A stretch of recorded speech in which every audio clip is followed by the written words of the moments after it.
Hello, good evening, ladies and gentlemen. Welcome to another exciting night. I have my stream on.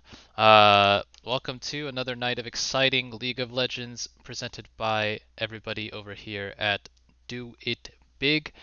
Will be a triple header tonight. Apologies for the bit of a late start. Had some internet issues, needed to reset the router, but we are about to get underway here.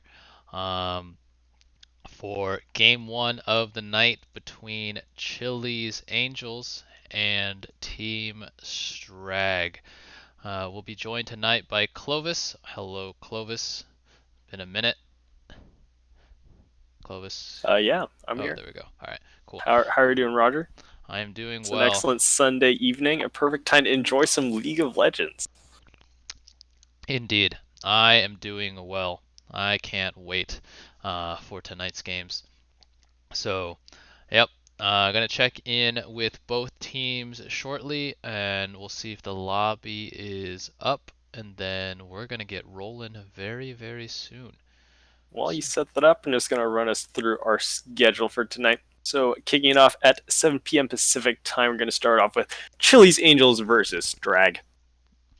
Following that, we're going to have an estimated 8 p.m. start time for Double Jungle Gap versus Support Diff. And then at 9 p.m.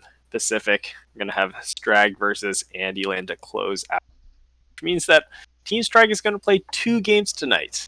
It's a pretty grueling uh, gamut for them to progress through, but if they can keep up the energy, see if they can maybe use game one as a warm up. Hmm. But turning our attention to that game, I'm not sure if that game is going to be a walk in the park for them either. Yeah, no. Two tough matchups for them. Both Andyland and Chili's Angels within the top four of the standings. But the bright side for Team Strag is that they are one of only two teams to claim a game off of Andyland thus far this season.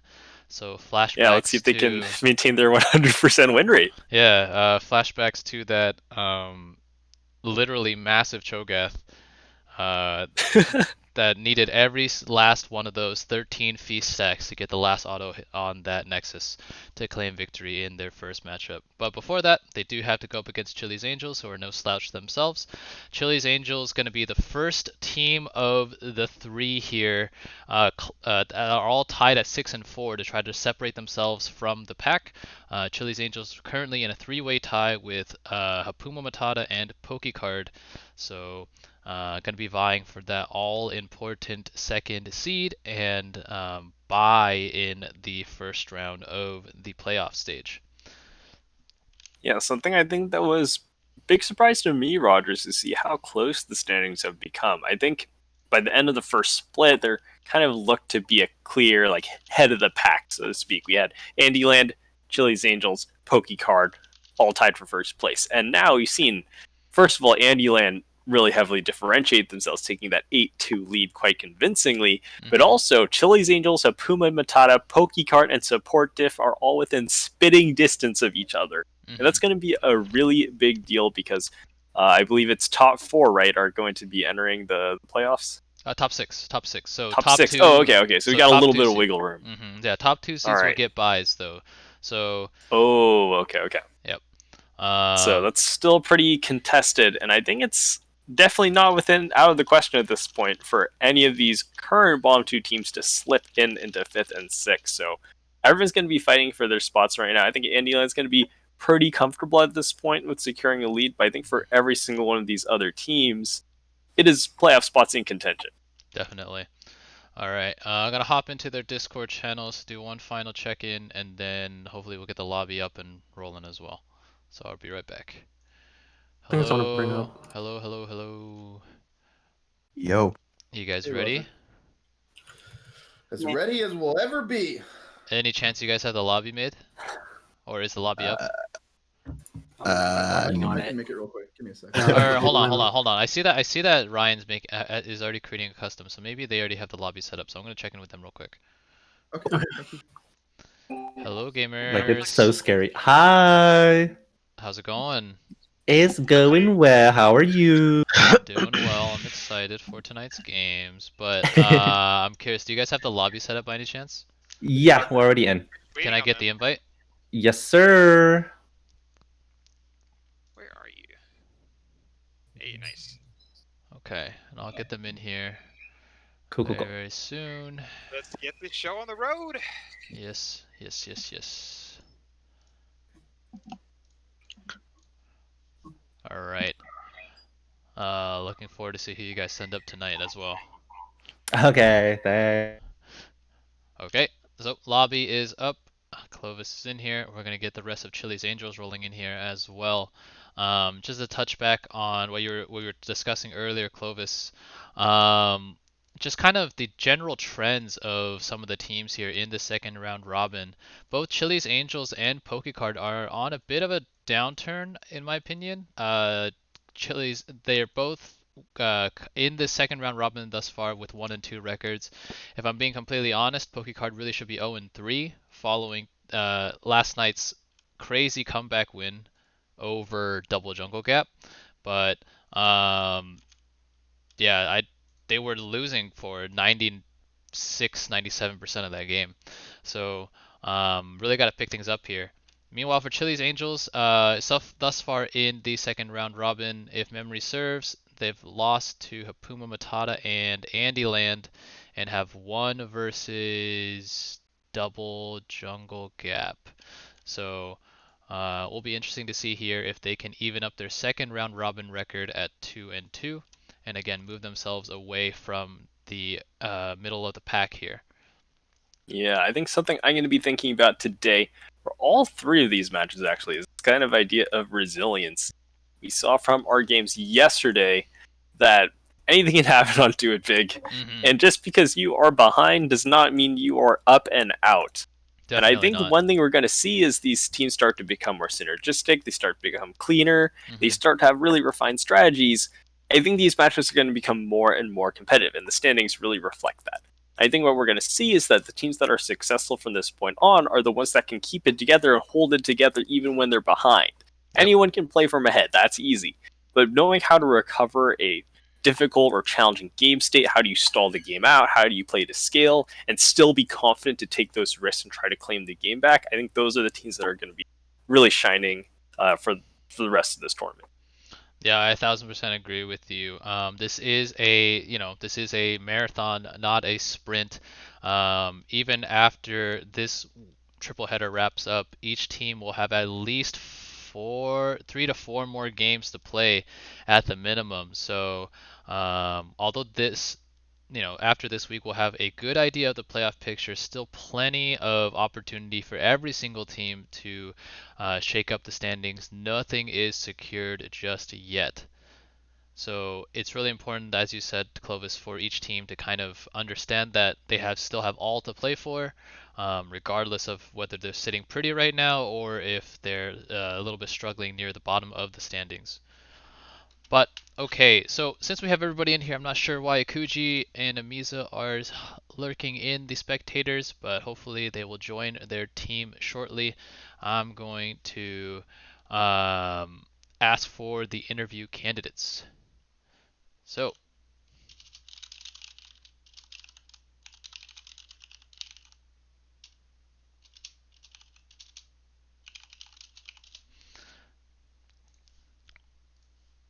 here we go.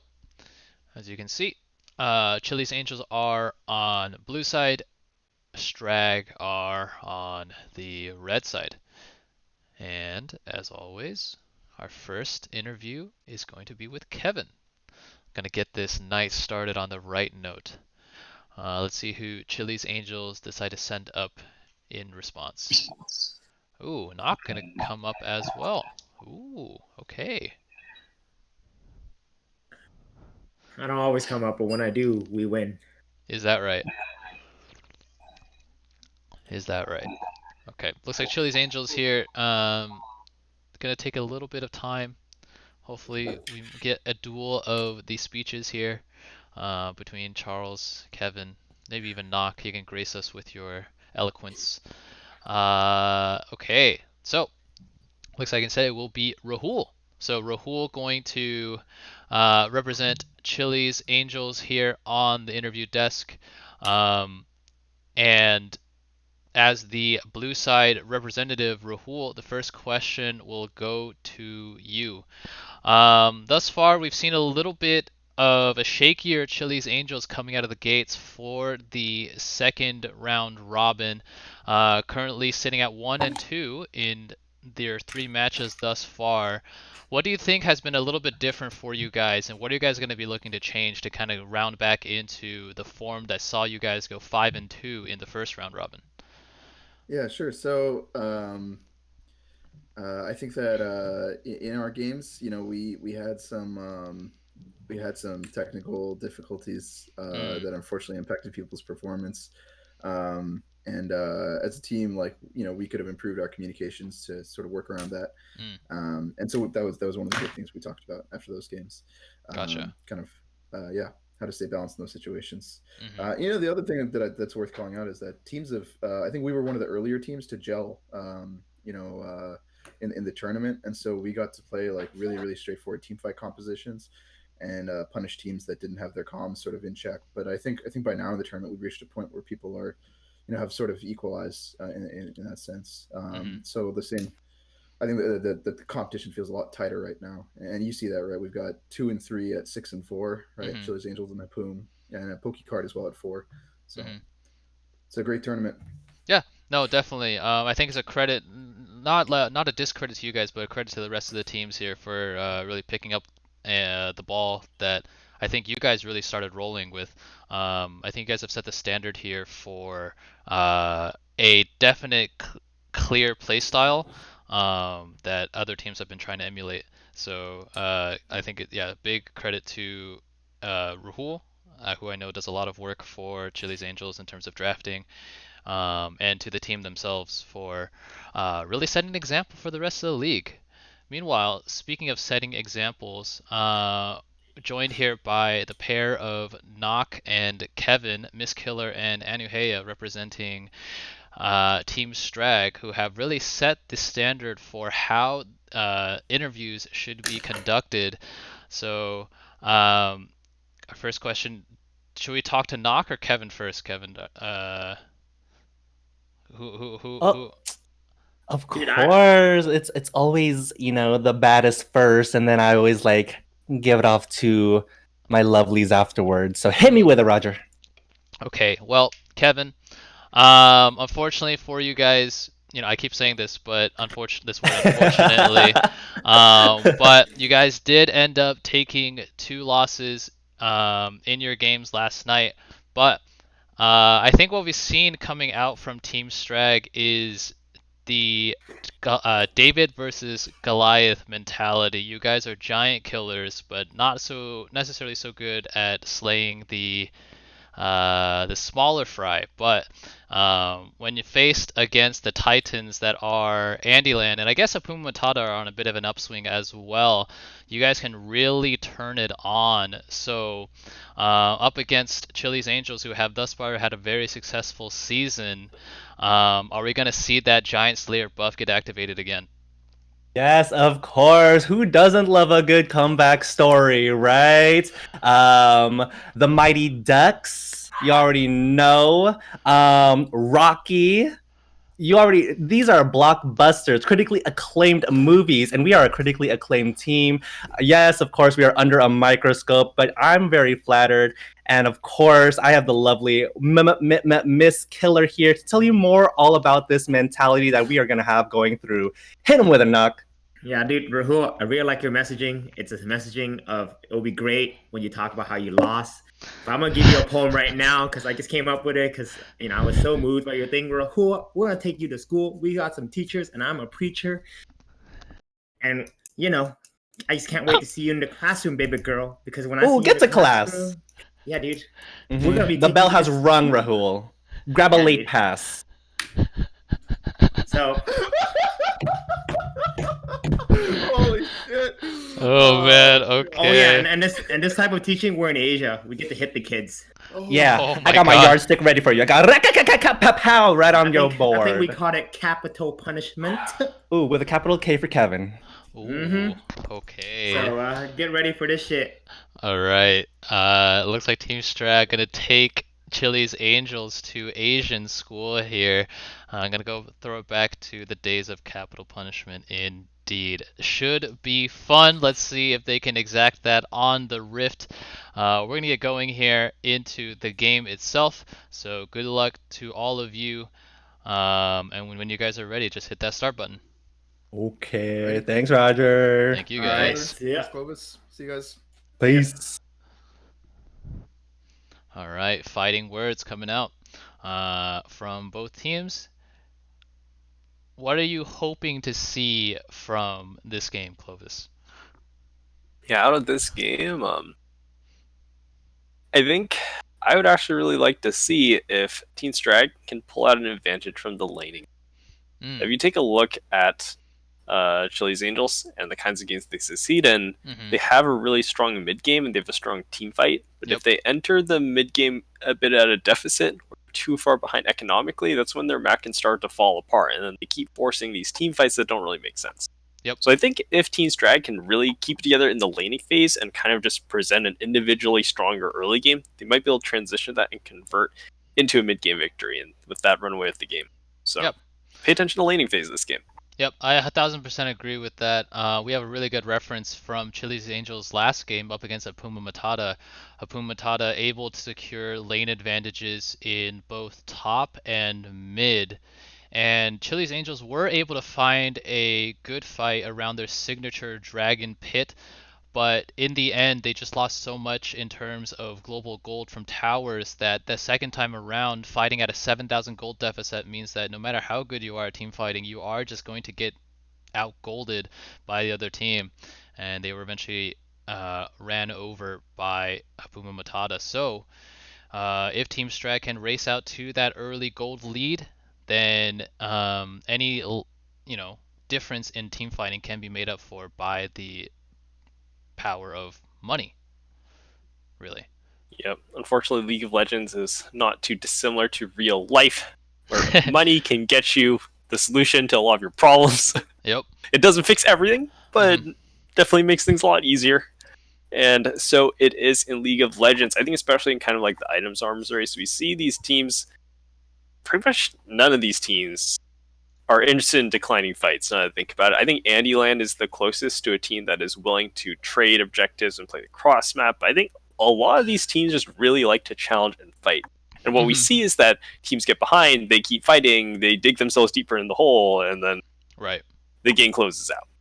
Or the team that's ahead turbo punts, and then it's a game again. But yes. in general, like teams just want to keep fighting, right? So I think kind of what we're seeing is that once a team gets ahead and they get ahead on item completions, then sure, like half an item to 3/4 of an item isn't that big a deal. But when you're at 2 items to 1.5 items, that's a big power spike, because you need the completed item to have the full gold efficiency and have all these powerful effects, especially with mythic items being introduced to the game. So that's why these item spikes are so important. Definitely. Why, if you're behind, it's okay, just give things up, finish your items, like chill out and farm, like it'll be okay. Yep. So I think we're starting to see that a little bit more nowadays. It's something I've been emphasizing on the cast, especially early on in the tournament. We've seen teams basically get drawn to Dragon like a moth to a flame, even when they really have no business contesting a 5v5 at their stage in the game. And I want to see more teams have an increased emphasis, like you said, on that cross map play. Where if they can't get the dragon objective, they can pick up a lot of gold on the other side of the map, and then fight for dragons later on, right? Dragons as a mechanic in the game are actually a massive tempo loss outside of being able to get a potential soul point and dictate a fight on your own terms, or picking up the dragon soul itself. But before that, picking up individual dragons here and there are really not that powerful. yeah, very good point. Yeah, agree with that. Okay, so we're going to take a look at these bans here coming in from both teams. A couple of targeted support bans aimed towards Anuhea, as well as a Cassiopeia ban aimed at Misskiller. So the interview candidates for Team Strag going to be the ban targets here. Meanwhile, for Strag, going to take away the Seraphine, which has been played by both Chili5 and Amiza142. So good ban there. Swain also going to be taken away from Chili5, and then the Nocturne ban aimed at Riot Beakro. Yeah, this gives us a pretty big signal about what these teams. Chili's Angels banning out 3 counter engage tools. Zyre Ultimate, Cassiopeia, Petrifying Gaze, and then the Janna Monsoon. They want to get in there and stay in there. They don't want any of the CC messing them up. And on the other side, we see 3 engage tools getting banned. Seraphine Ultimate, Swain is like an extremely good frontliner mage, like AP Bruiser, who changes the way your team comp works, and Nocturne, of course, like creates so much chaos in these fights. So both these teams have a very good read, I think, on what the other team is trying to do. Okay, we have an Azir, however, being... That's not going to get locked in. I don't think Charles plays that champion. He does play Azir. He does play Azir. I know for a fact he plays Azir. He does? He does play Azir. He hasn't seen this tournament yet. No, he has not played in the tournament, so I was like really excited. I was like, oh man, have they really been pulling out this pocket pick? Even I'm not aware, and I live with the guy, but it ends up just being a tease. So we're gonna see Jinx locked in here for. Get right back to that. Jinx going to be locked in here for Akuji. We've seen a lot more Jinx, recipient of 2 buffs now in the previous 2 patches to her base stats. So Akuji going to be comfortable here, paired with a Nami. Should be a big bully lane up against Anuhea and the Scholar. Yeah, a bit of a power rework, I guess, for Jinx. She did lose a little bit of base stats, and she got some base stats back, and the trap arm time's a little different, and then she got range. All in all, I would say the character is about power neutral relative to the first iteration from like last season. So she was not doing great on the preseason or the new season 11 mythic items, but after the buff, she's about the same. But she has a little bit of a different flavor now. She has a little bit less durability because I'm not sure if people knew this. Jinx just had ridiculous base stats. Her abilities just kind of sucked, but she just had more health and more AD, and that's how she won trades. She has lived long enough to get the reset. Right. But now she's a little bit squishier, easier to target down, but instead gets that auto attack range. And I think that's a more useful stat for her to have in the sort of organized 5v5 play compared to solo games. So I think Jinx is definitely on the rise. Yep. So we'll have to keep an eye on that. See if she can get those excited resets and start running through the teams. Let's take a look here at some more of these bans. Ornn, a favorite of Rahul, going to be taken away, as well as Yone. So another mid lane ban aimed at Chili5. Meanwhile, for Chili's Angels, going to be the generic top lane bully in Darius taken away, as well as a Kaisa, which is a bit curious considering that they already see Senna locked in. Yeah, they do see the Senna, but I guess that they could think it supports Senna. Yeah, I'm not sure I fully agree with that Kaisa, just because Kaisa Senna doesn't. But Darius, I think, makes a ton of sense. It's a way to protect Rahul's champion pool. You get the sort of frontline tank that he loves to play. And I'm really curious to see what they lock in here, Roger, in response to Malzahar. Because Malzahar is... Sion. Have we seen a Sion this tournament? No, right? I don't think so, yeah. Okay, so Sion going to be the pick here for Sensual Rahul. Can be played as the quote-unquote weak side top laner, but I think has a little bit of a better time than a Malphite or Maokai traditionally would. What? This has to be a placeholder. Varus mid? I'm gonna check the chat. Okay, Varus is Victor. Victor. Okay. Yep. Cool. Alright, so yeah, that is a placeholder, ladies and gentlemen. Not everyone here has all the champions, so Varus is Victor. We are not going to see the Varus mid, as fun as that would be. And it looks like Malphite going to be used here. No! Okay, we are going to see the Algae Cho'Gath, I think. We saw Team Strag last night try a bit of a switch up in their roles, where Kato, their jungler, ended up going top, and their top laner Algae ended up going in the jungle. But given the Hecarim and Cho'Gath picks here, I think that we're going to revert back to their traditional roles.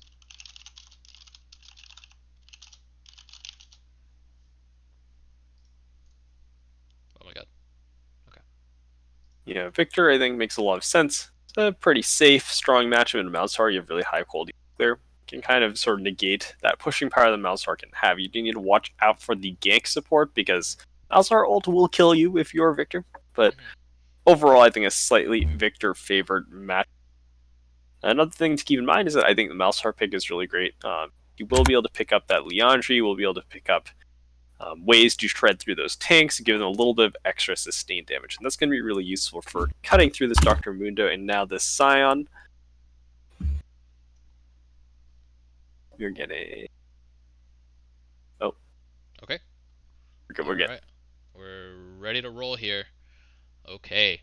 So, just a reminder of the comps as I set up the predictions on the side of Chili's Angels. It will be Nami Jinx in the bot lane. In the mid lane, it will be Victor Mundo in the jungle. And we will have, I want to say, our first appearance of Scion top. The only other Scion player that comes to mind in the tournament is actually on the enemy team. Algae does play a mean Scion, but I don't recall him playing it in the tournament at least.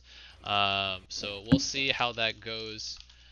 The last Scion I had in my game was played by Chungus, and he did not know how to drive that champion whatsoever. So It was a tough diff. It was a tough diff.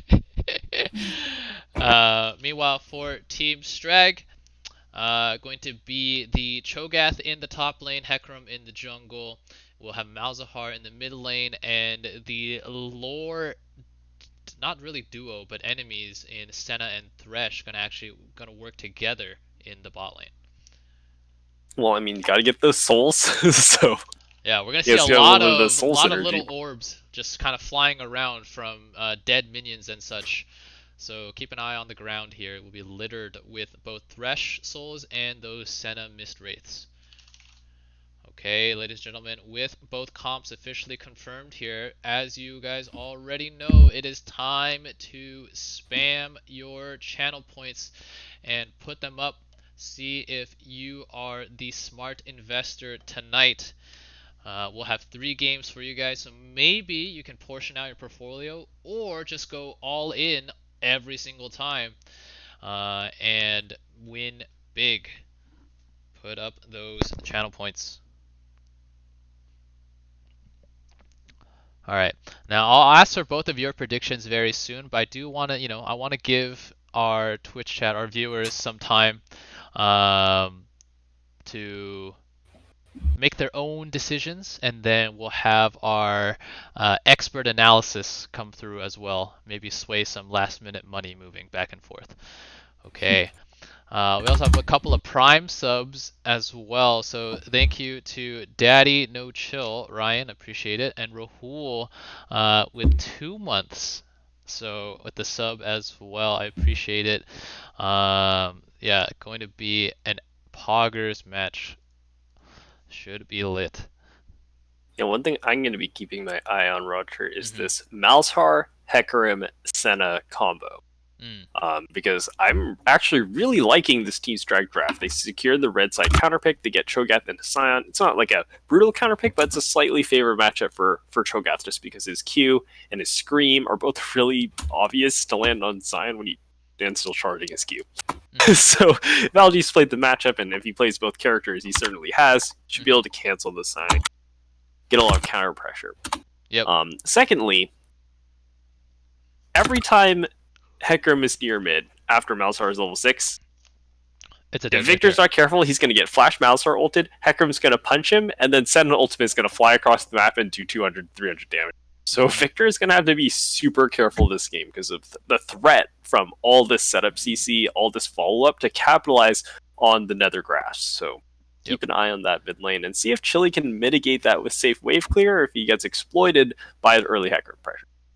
Yeah, definitely. Cho'Gath, that interaction as well, the Scream, it cancels out the channel from the axe, right? But what Scion can also do is he can kind of bait Cho'Gath to walk up. If Cho'Gath does walk into Scream range, then Scion technically will be able to hit him with the Q. So if he cancels it just in time, then Cho'Gath is still going to potentially get knocked up.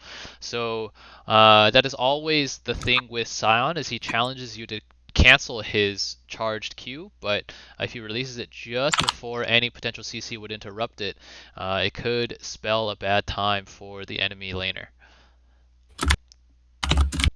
Yeah, Chungus, any bold predictions for this match?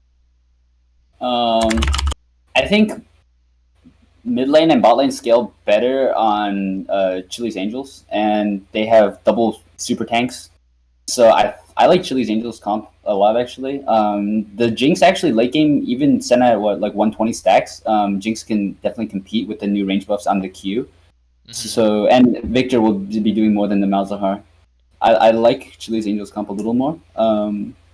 But I think that Strag definitely can look for. They have really good pick potential with Malzahar, Thresh, and then you have a lot of chain CC with Senna, Hecarim, Cho. Yeah, so but I think team fight favors Chili's Angels. Okay, so I'm going to ask for both of your predictions here as we take a look at the early returns. Going to be about 3-1 in favor of Chili's Angels, 77-23. So, Clovis, who are you going to go with this game? All right, I'm putting my channel points on Chili's Angels. Honestly, I think this draft is pretty competitive. Nameplates off, but it's hard for me to argue against the lead they have in the standings. Chili's Angels. I know people being pretty humble and pretty respectful, but this team is pretty high up there, so I still have to give it to them. They have that advantage in the standings, but you know the past doesn't always predict the future, so who knows? Yep, Chungus, what about you? I think I put all my money on Chili's Angels, so. All right. Okay, so both. Hopefully, I don't doom them. Hopefully, yeah, no cast. We're gonna potentially see a double caster curse coming out this game, but both Chungus and Clovis gonna go with Chili's Angels. If you also bet on Chili's Angels, maybe spam the chat with hashtag CHAWin as Clovis just did. We'll do our best LCS impression. Meanwhile, if you want Strag to come out on top, hit us with the hashtag SGWin as we're about to load into the game. What do you mean, no? Oh. Sag. Oh no. Wait, pizza voted Strag. Yeah. But he also said time to lose another Gamba. Sag. So maybe, you know, self-fulfilling prophecy. I mean, if gets an upset though, he's gonna have insane betting odds. Yeah. Actually, a ton of channel points were put up. I think over 100k combined. So, will be interesting to see what the outcome ends up being. Obviously. All right, we're gonna load into the game. Going to make sure that I do my cameraman duties here, line up all my champions. There we go. Shout out again to Chili's Angels who line up in LCS order, so I don't even have to do that for them. Always appreciate that, making my job just that little bit easier. And Chili's Angels a little bit late out of the base. We'll see if that turns into any consequential level 1 outcomes, but it looks like both teams are going to fan, so fortunately for them, it's going to go unpunished as everyone takes their positions on the map. Okay. Now we have a Scion walking into a Cho'Gath here. The Vorpal Spike's going to mean that Scion loses out in this trade just a little bit, but should have more than enough time to recall. Actually going to curiously recall in the Herald pit, which means Cho'Gath, if he walks over just a little bit more, going to be able to find the Scion. Scion's going to be overextended now. It's going to be oh no, Rahul. But actually, maybe Rahul is a master baiter. Actually going to be Malzahar flashing away, but the first blood going to be headed over to Cho'Gath. Now on the run. Oh, Malzahar, what are you doing? The Zion auto. Oh no. So what ends up being a 1-for-1. The Zion zombie going to take Malzahar's life there, but crucially, first blood was handed over to Cho'Gath, but it will be offset somewhat by the assisted kill on Malzahar. Both Mundo and Victor are going to pick up the assist credit on the Scion kill. It's going to mean I here... mean, a bit of a... Oh, yeah. Solo start there from Hecarim. It's going to be kind of a top lane conspiracy, so to speak. Both these top laners are conspiring to become as large and ginormous as possible. Either are gonna pick up an extra kill. Wow, maybe some Scion-specific strats here. Bait them into first blood and then try to turn it around with the passive. Big brain Rahul, potentially. Okay, meanwhile, One thing you are going to keep in mind is that it benefits Victor in the early game. He did not have to blow his teleport, but Malzahar is down both stems. And on the other side, we see Rahul having to commit both stems to get that kill. So a little bit of map asymmetry early on. Chili 5 with that tempo advantage, and Algae with the tempo advantage for Strag. Yeah, one thing I also want to mention with the Victor assist is actually this really big for his passive as well. He gets bits by last hitting, but gets 25 for every takedown, I believe, which is going to really accelerate him towards those ability upgrades that he needs to really start bullying this lane. Oh, no, Nami gonna be hooked in here into tower. Snare gonna. Oh, that's gonna be first blood in the bot lane. Handed over to Thresh. Nami overstepping in front of her minion wave means the hook into the snare coming out from the Senna gonna be more than enough. And now Jinx gonna walk up, gonna eat the snare as well. Now gonna be flayed back in, but oh my god! I don't know if that was a flash prediction, but Andyland is absolutely nuts. Jinx gonna flash into the hook coming out from Thresh. Mad Life. Oh my goodness. Eat your heart out. The flash prediction maybe coming in from Thresh. Gonna pick up the second kill. Unfortunately though, both kills were picked up by Thresh, although he is very deserving of it. But it does mean that Senna is on 2 assists as opposed to 2 kills. Wow. Yeah, I'm kind of speechless, honestly, but this is going to be exactly what Team Strag needs to win against Chili's Angels. This could be the beginning of a big upset if Chili's Angels isn't careful. That's already a 1,000 gold lead for Team Strag, and see if they're able to convert this. Their bottom lane has a big advantage. Maybe Thresh can just keep forcing these kills, make something happen. Yeah, definitely. Let's take a look at some of the jungle matchups here as well. Hecarim did path top to bot, which means that Mundo being first to the bot crab means that Mundo is actually going to be able to double scuttle the Hecarim, who did start leashless, unfortunately, courtesy of that Fiesta in the top lane. But now, Cho'Gath's going to potentially look for the Mundo here. Mundo going to be forced to flash over the wall after eating the Rupture from Cho'Gath. So good roam from Algae in the top lane. Going to force a crucial summoner out of Mundo. Yeah, we're seeing Jinx pick up this wave under tower. Ooh, unfortunate can't miss, but he's actually doing okay in terms of farm. The way the wave slow pushed away from Senna means that I think Ikuji is actually going to come out a bit ahead in gold. Definitely. After all things get played out. Oh, is this... Okay, bubble gonna land onto Senna, but yeah, Nami taking about half HP already. We haven't seen this pick come out from the Scholar just yet, so maybe a little bit of unfamiliarity. Last hitting with Senna is a little bit of... it's a little bit different from last hitting on traditional ADC just because of that massive windup. Hook now going to go onto Nami yet again, but the Chompers are going to prevent Thresh from getting into flame range, but the snare is going to land, and now the teleport going to come in from, it looks like Victor, but there's a Mundo here as well, going to force the flash coming out of Senna. There is a Hecarim here to try to counter game. Mundo going to go very, very low. Remember, does not have flash, but Hook not being available for Thresh will mean that all members walk out here with their lives, but just barely. Victor does cash in his teleport, but Chili's going to be fine walking back to mid to pick up that wave. Malzahar is boom and can't really shove it all the way fast enough. So, all things considered, I think not a bad teleport, and they get a bunch of, mainly Senna Flash and then Hecarim Ghost, and that's exchanged for Chili's TP. I think that's okay. I think Chili's Angels is happy with that. It could have gone a lot better, but overall it secures them wave control, gives them an advantage bottom lane, and it'll kind of stem the bleeding. Yeah, that immediately started giving me flashbacks to last night's game with Team Strag versus Don't Worry We Scale. We saw a TP party in the bot lane, so as soon as those TP started coming in, I was looking at the TP cooldowns. Cho'Gath did not have it available, or Cho'Gath did, excuse me, Malzahar did not. But yeah, we saw a pair of 10-man fights break out in the bot lane courtesy of 4 TPs from the solo laners in their game. And oh my goodness, in the top lane, the Cho'Gath gonna flash in for a feast, but gonna be countered by the Scion shield into the immediate ult, and Cho'Gath being just a little bit too close to tower means that Scion picks up the solo kill there. Will be offset somewhat by the early Ocean Dragon here picked up by Hecarim and company, but good plays coming out here from Chili's Angels to now bring this gold lead back to just a marginal 400. Yeah, that's such a huge play there, because remember, Rahul started out in this lane down teleport entirely, and he instead gets the solo kill turning that around. I was so confused what happened. I actually thought Rahul flashed for a second, but yeah. Unfortunately for Algae, he just flashes straight into the Scion ultimate and gets one shot under tower. It's way too low to make that happen.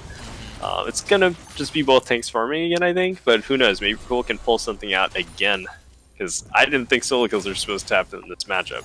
Yeah, I didn't think so either. But you saw there with the Cho'Gath just lurking around, really right in front of Sion's tower. I think was definitely angling for that flash feast.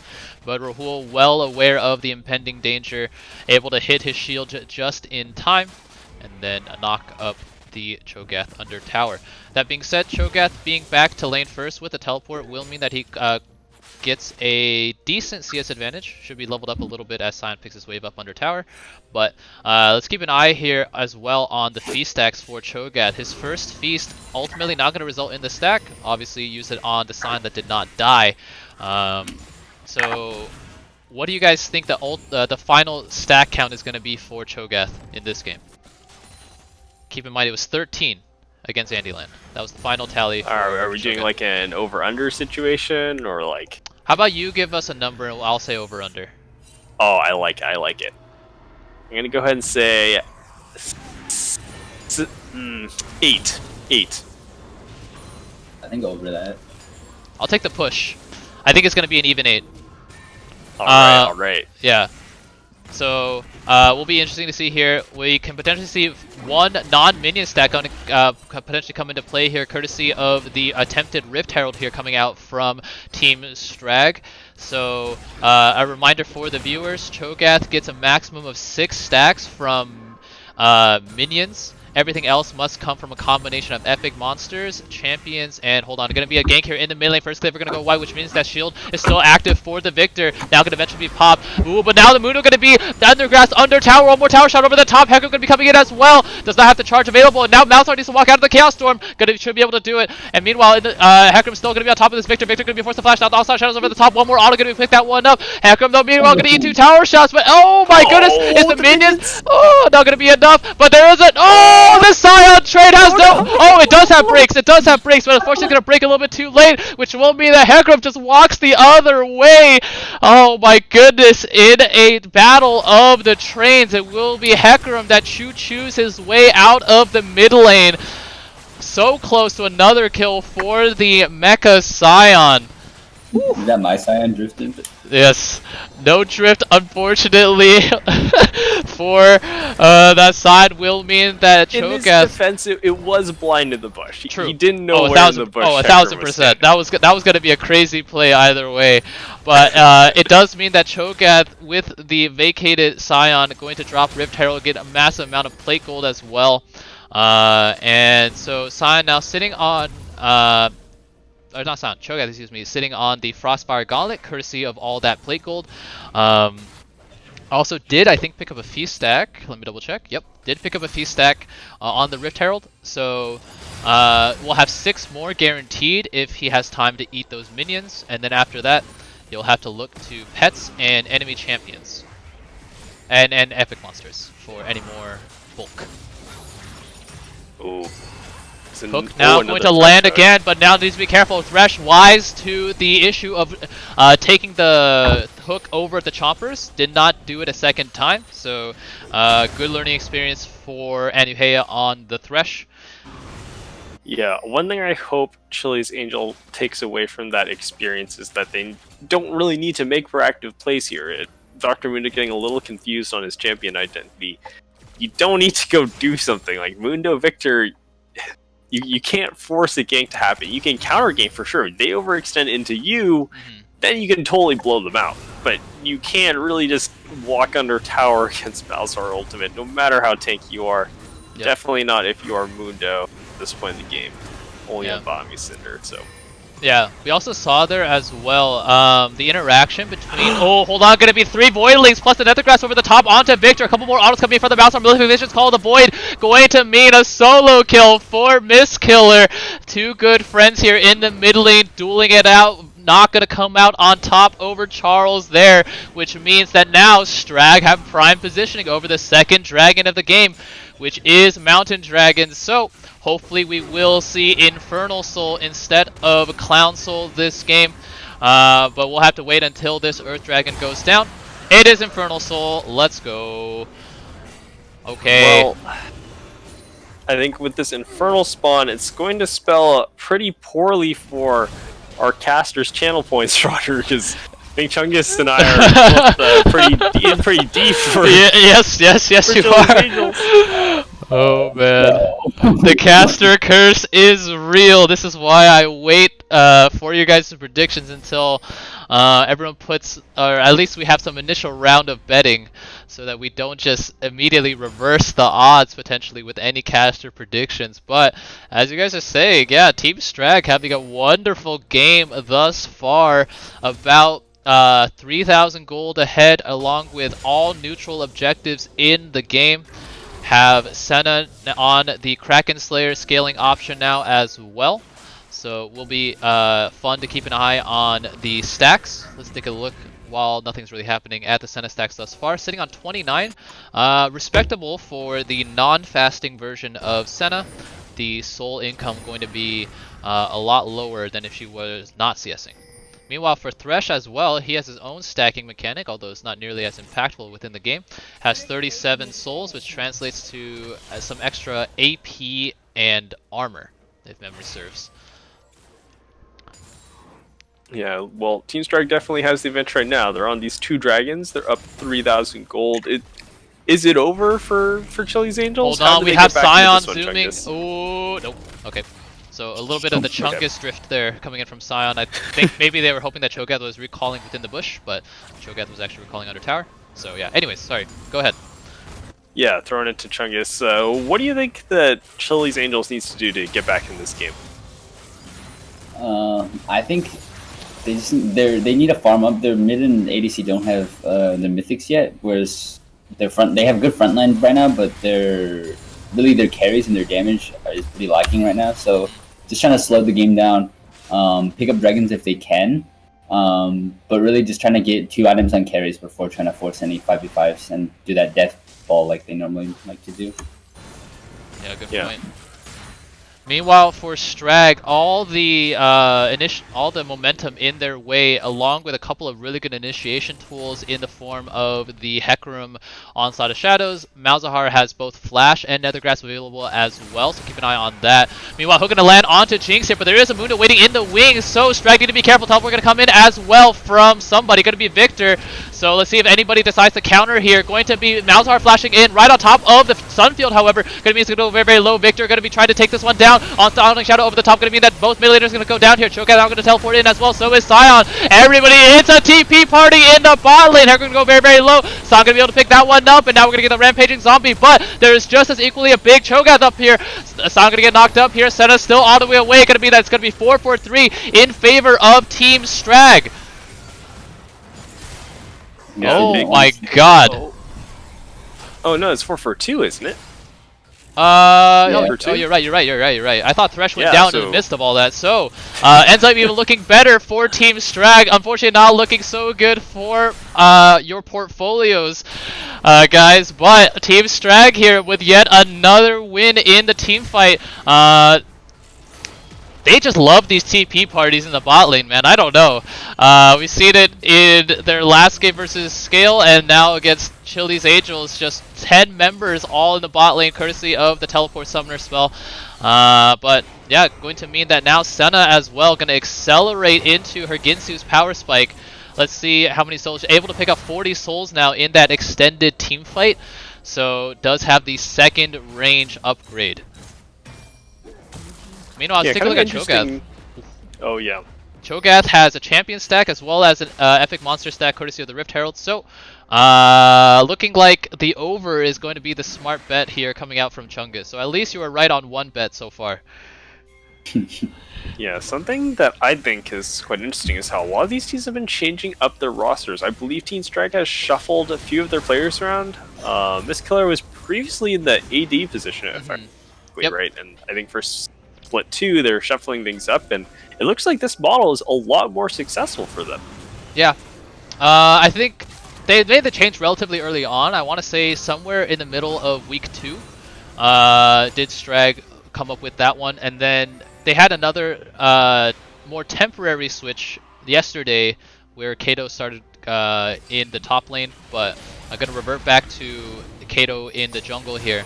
Cho'Gath, meanwhile, gonna be happy to secure this Infernal Dragon away. Gonna put Strag here on Infernal Soul Point. There it is. Cho'Gath now on 6 stacks at 17 minutes into the game. Sion, meanwhile, recognizing that there's no way for his team to contest, going to try to take away this top tier 1 turret, make that cross-map play as you mentioned earlier, Clovis.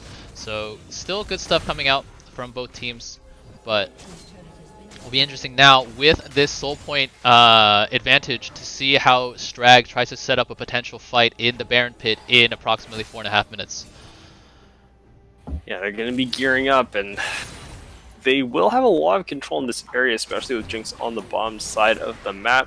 Looks like they're playing for the Rift Herald, but I wonder if this is the best use of their time, given that they have a really poor top wave right now that could be managing. It is going to crash and bounce off the tower, so more importantly, golden Cho'Gath doesn't have his experience feast stack. Oh no! Oh man, you gotta play around the Cho'Gath stack cooldown. Obviously, getting this Cho'Gath as a beast as possible is the win condition for Strag. But fresh off of feasting away the Infernal Dragon, now gonna have it up available for the second Rift Herald of the game. Nevertheless, it is picked up, and it should be able to take down this mid-tier 1 turret.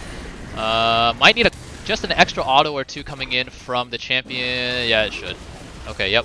So not going to take it down entirely, but Senna, once she walks over here and breathes on this mid-tier 1, should be able to collect that one as well. yeah, really close to a lot of local gold, and if they can open that up, it'll really secure their advantage. I think Chili's Angels doesn't really want to die for these towers. Like, if Strag overcommits, then sure, of course, you punish, you can kite them down, chase with Jinx reset, and look to get a bunch of shutdowns. Great. But you also don't need to die for these towers. If Strag overcommits, then you say, fine, you can have mid-tower, we're just going to secure this side lane farm and get our carries up into a position. Hold on, who's gonna land here onto Nami, gonna be a lancer over the wall, now a very, very big Cho'Gath gonna try to, ooh, the Rupture gonna be barely dodged away from, will force the Nami ulti to come out here. So good Thresh play coming in once again. Nami escaping with the help of Flash, but that is a crucial, or not Flash, yeah, Flash plus the ultimate. That's a crucial cooldown here that is not available for Chili's Angels as Strag look for a potential pick here before a Infernal Soul fight. Yeah, most importantly, Nami Flash will be down when Dragon spawns. And Nami Flash is a pretty valuable cooldown, so let's see if that comes back to bite Chili's Angel. For now, they're still just bouncing waves back and forth, collecting that farm, playing that slow, strategic game. And hopefully for them, if you're a Chili's Angels fan, be able to get that Jinx at 2 items, hopefully even before the Dragon, but that may be a little bit too far away. Yep. Yeah, so as we take a look at some of these mythic choices here, Hecarim going to pick up the Triforce, which if I'm being honest, I don't really like. I think Divine Sunder is more the way to go in this game. Gives you oomph against the Sion, and ooh, going to be a Smited away by Hecarim. That's a heist if I've ever seen one. Unfortunately, this Crab is taken far too early to impact much of anything. Dragon's still about 1.5 minutes away, so this Scuttle's Shrine will disappear by then. But regardless, yeah, Hecarim here with the Triforce. I personally think it should be a Divine Sunder. But yeah, Malzahar are going to go with the classic Liandry's Torment, or I guess Anguish nowadays, to burn down the front line. Senna does have that 2-item core of the Kraken Slayer plus the Ginsu's Rage Blade. Let's take a look at the stacks here. Sitting on 50 stacks, so should not be able to hit the 60 breakpoint before the Infernal Soul fight. So we'll have to keep an eye on that. Meanwhile, Cho'Gath sitting on 8 stacks, so Chungus, you are the clear favorite here in the Feast stack bet. With one more minion eaten away, he will be on 9. Currently has 960 bonus health already, so about as obese as you could be. How many stacks does Sion have? Sion has a lot too. 760. Oh, I forgot Sion stacks. That's right. Yeah, Sion has 793 bonus health courtesy of the passive from the Soul Furnace. His W gonna give him bonus health for every minion that dies around him. So I'll have to keep an eye on that. Hook gonna land here on the Mundo, now gonna be taken by the Thresh, as both teams gonna be dancing around Baron here. So what's a successful fight going to have to entail for Chili's Angels, Clovis? Well, yeah, I'm thinking they're really going to need to start things off with the Sion ultimate. They can get a front-to-back team fight and Jinx can free hit. That's what Chili's Angels needs. They cannot afford to get flanked or dived out by the Hecarim though. Okay.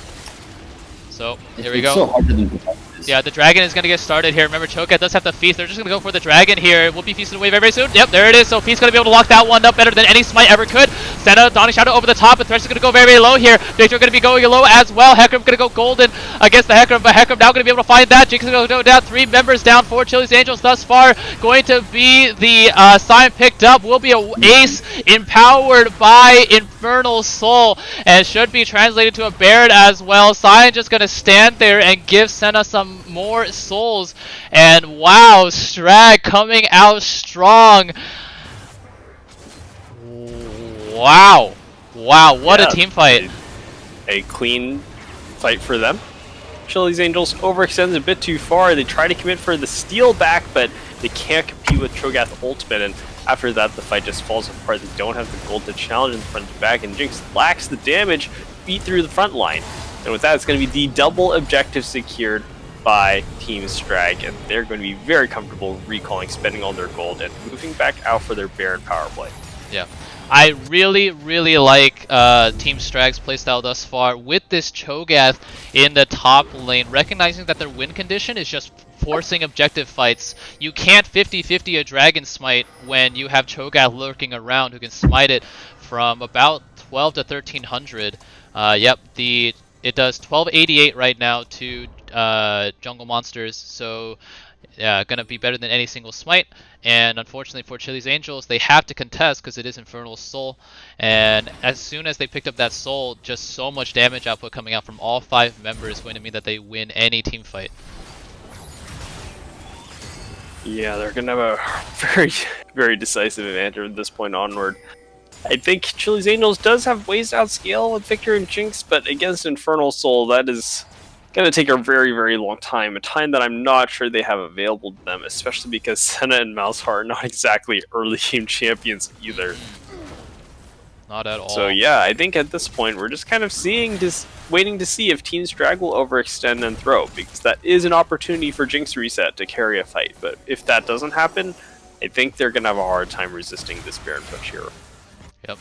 Thus far, we're seeing a bit of a 1-3-1 coming out from Strag. Malzahar going to be in the bot lane, Cho'Gath in the top lane, while the rest of the members here go in the mid lane. Do you agree with this 1-3-1 call, Chungus?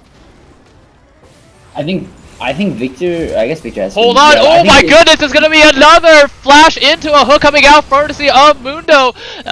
So Thresh gonna be able to pick that one up. Are we sure that this is Kevin and not Afromu? Oh my goodness! These Thresh hooks have been on point. Able to pick up a kill here onto the tankiest member. Well, I guess not really. It should be Sion at this point, but a massive pick here in the bot side jungle. Now gonna really open up the gates of Chili's Angels. Mid tier 2 gonna go down here in short order. Nami gonna be overextended here, gonna be end up taken down by Malzahar soon, courtesy of the Rylai's. Really can't walk out of anything. And yeah, this is just Strag running away with the game now. Yeah, at this point I think it's a little too far gone. It's 10,000 gold gap. The base is about to be broken here, and I think if the inhibs start to fall, that might be it for Chili's Angels. They're gonna take one last fight, one more chance to try and turn things around in their base. Ooh, interesting. Looks like Strag is backing off here. They should try to get a little bit more with their Baron, but there is still time for them to try and secure Elder Dragon if they're not confident yet. I would prefer if they play harder for this Baron push though, because one way they can throw is if Elder Dragon is miraculously stolen. That is always a way you can lose games. So if you're ahead, really kind of prefer not to have a risky Hold on, steal, gonna be a but hook here onto Scion, gonna be knocked back in, the snare gonna come through as well, gonna lock up both Scion and Mundo. Scion though, not gonna go down easy, gonna be hooked back in again, and now will be picked up here. This Thresh is unstoppable, actually the kill leader for his team. Dawning Shadow over the top, going to try to get the Hecarim out of there, but now the Malzahar is a little bit overextended. Hook now gonna land onto Mundo, gonna be taken here, Flay should come through, gonna be a kill handed over to the Senna, so another couple of crucial pickups here for Strag, going to renew their push even with the lack of Baron. Uchi trying his hardest to try and wave clear this one out and keep them in the game, but I think it might be too little too late as Team Strag begins their final push into the base. We're gonna have to see if they reset here and look for the Baron or the Elder Dragon, or if they go for the end. It looks like they're just gonna reset. Play it safe. They know that they are in a insurmountable position. All they have to do is play slow and disciplined, and they're gonna take it through. Okay, so as the shops come in here for Team Strag, Cho'Gath now with the Thornmail on top of the Frostfire Gauntlet, 10 stacks on the Feast as well, gonna give him 1200 bonus HP. Deadman's gonna be the pickup soonish for Hecarim. Meanwhile, Malzahar with the Demonic Embrace gonna add to the dot damage coming in from the Liandry's Anguish, and Senna has the ever annoying rapid fire cannon poke now available to her, sitting on 82 stacks, does have a 700 base range before the rapid fire auto attacks are going to come in. Yeah, Senna is going to be a very scary long range threat at this point. The Scholar will just be able to honestly compete with Jinx range at this point. Maybe even outrange Jinx. Not sure for 100% on that, but getting pretty close. Max Jinx rocket bonus is what, 125, right? Yeah, I think that's right. Well, let's see. Can Jinx Mega Death Rocket steal the Elder Dragon? Yep. Hecarim here That's just gonna kinda what I'm stand waiting here for and here. block, I think. Yeah, He's like blocking it. Yeah, yep. Or is he? Go or for is he? it. Oh, no, okay. Okay. Well, so yeah, at Elder. this point, yeah. it's Yeah, really gonna Elder take a is going to miracle put for the Chelsea. put the stamp on the game, I think. Honestly. Yeah, I mean, Team Strag makes it look easy. When they win, they win, you know? Yeah, they make Chili's Angels honestly look like a walk in the park. They win all 3 lanes pretty much. They get a little behind top, but they just have so much overwhelming pressure. They just steamroll through Chili's Angels. Yeah, Senna I at don't this know what's point, going on with Team Strag. They seem to only beat high seed teams. That's all I'm saying. the Giant Slayer buff, they have cut down in their masteries as well. Gonna be just tank killers, Giant Slayers, I'm telling you. Oh man. Okay, Hook now gonna land onto Scion, gonna be taken in, the tower gonna be taken down, Nethergrass gonna come over onto Mundo, Dawning Shadow over the top as well. Gonna be a pretty big Nami wave, but Elder Dragon is gonna be way too much to overcome at this point. Hecarim here with a double kill, gonna be one handed over to Senna as well. Scion would be picking up in short order, gonna be Cho'Gath picking that one up, and that will be the game, ladies and gentlemen. Team Strag going to start the night off with a absolutely massive win over Chili's Angels. Gonna move them to 3-7 on the season, which means they are tied on wins with Double Jungle Gap. Gonna put a lot of pressure on them as they are playing in the next game versus support Diff. Let's see, gonna be farming the KDAs here. Victor gonna go golden before getting breathed on by Elder Dragon for one last kill.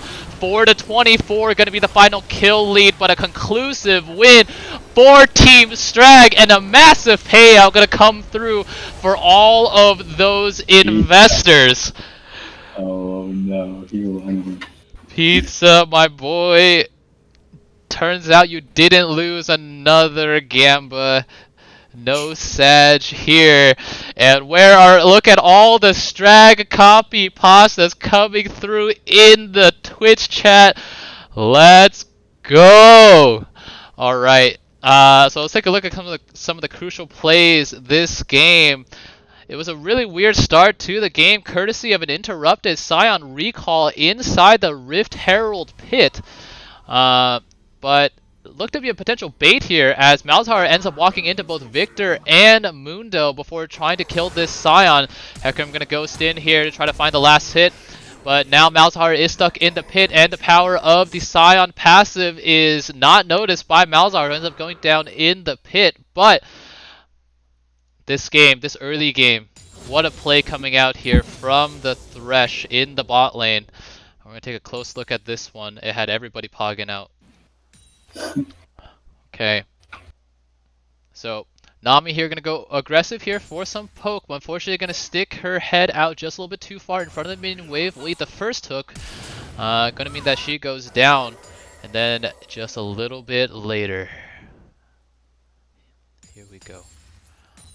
Thresh gonna come in for round 2. Actually gonna be started off by the Senna snare, but Jinx does have the minion wave coming in, but no! Says Thresh, gonna be able to predict the flash and pick up a double kill there. So good plays coming out from Thresh. Really just massive support play from Kevin this game. Big team fight. We have the classic TP party, I think, breaking out in this game as well. So at the 15-minute mark, let's take a look at what happened here. Jinx gonna start off with a bit of a bait on to Senna and Thresh, as Mundo is waiting in the wings. Victor gonna teleport in as well. Gonna be matched immediately though by the Malzahar. Malzahar though gonna be TPing right on top of that gravity field. Gonna go very low. And now Cho'Gath is eventually gonna come in, as is Sans. Both top laners TPing in here, but Senna able to get away and just have so much free fire, and the huge onslaught of shadows able to fear Jinx back in. At this point, just Senna autoing from a million miles away, able to pick up 4 kills for her team. And that, I think, really broke the game open in favor of Strag. Ended up not really being much of a bloody game, as Chili's Angels just really lost out in the macro game before making one final hurrah here at the Infernal Soul fight. But the power of this Cho'Gath means that Strag were always confident in taking this fight. Gonna start up the dragon here, and you can't smite beat Cho'Gath Feast. And after that, it's just the Infernal Dragon show. Goodness gracious, look at that. Senna safe the entire time. Not able to walk through the Cho'Gath nor the Hecarim. And yeah, this I think really was the game deciding win. After that, it was just a bit of a formality. A couple of Barons, Infernal Dragons later. The win will go over to Team Strag. So, congratulations. Okay. So, let's hear from them, shall we? Obviously, gonna have to hear from Kevin because Apum asked Kevin to give us the Raka Cacao. Who else would you guys like to hear from this game? I think this Senna. Yeah, we're getting the Thresh on here, right? Yeah. Sorry, I had to step away for just a moment to take care of some real life stuff, but I'm back. Kevin's the Thresh, right? Yep. Yeah. I think Alright, Thresh perfect. and Senna. Thresh Alright. pot though. Okay, so let's do it. Let's grab the bot lane here of Team Strag. I want to hear from Cho'Gath as well. So 1 second. There is Kevin. I'm gonna be kidnapping people here. So let's grab Ryan. And let's grab Alex. Okay, so I'm joined here on the interview desk by the trio of Anuhea, the Scholar, and Algie. Gonna pick up the win over Chili's Angels. An absolutely massive win. As I mentioned in the pregame, you guys are the true giant slayers of the tournament. So we're gonna go in order here. That game started off with a bang, courtesy of was it a flash prediction hook, Kevin? Be honest. Onto that Jinx. Absolutely. What are you talking about? Be honest. You know me. I like to bring it out when I need to bring it out. What can I say? I'm a hooker, so. Yeah. We saw another. I want to say that Mundo flashed into it, but maybe you're just a god. But you also ended up hooking Mundo as well in that flash prediction scenario, to really help you guys accelerate that Baron push. We haven't seen you on the Thresh at this tournament, I don't believe. So what made you guys decide to go with that pick for this game? I really like I've said before, I really want to expand my champ pool. I'm taking this tournament as a learning and growing experience, as everyone on my amazing team as well. I'm really proud of my whole team as well. But I was super confident, and at the end of the day, you really have to believe in yourself. You have to believe in your team, and if your team believes in you, also, you can make it happen. And I made it happen tonight. Yes, you did, as did the rest of your team. In the bot lane, you were partnered by the Scholar on Senna, another first-time pick, I think, for you, Ryan. Right? I don't think you've played Senna yet this season. I think Chun's eating. Oh, he's eating right now, Oh, actually. okay. He's so confident, and he's just like, you know what? I'm a munch, lunch, crunch. Yeah, so Senna Thresh, first time bot lane, just really good play coming out. I guess we'll hear from him hopefully if he gets back soon enough. Meanwhile, then gonna turn it over to Algie on the Cho'Gath. Another massive performance on this champion. We ended up taking a bet in the middle of the game on how many stacks you would end up with when all is said and done.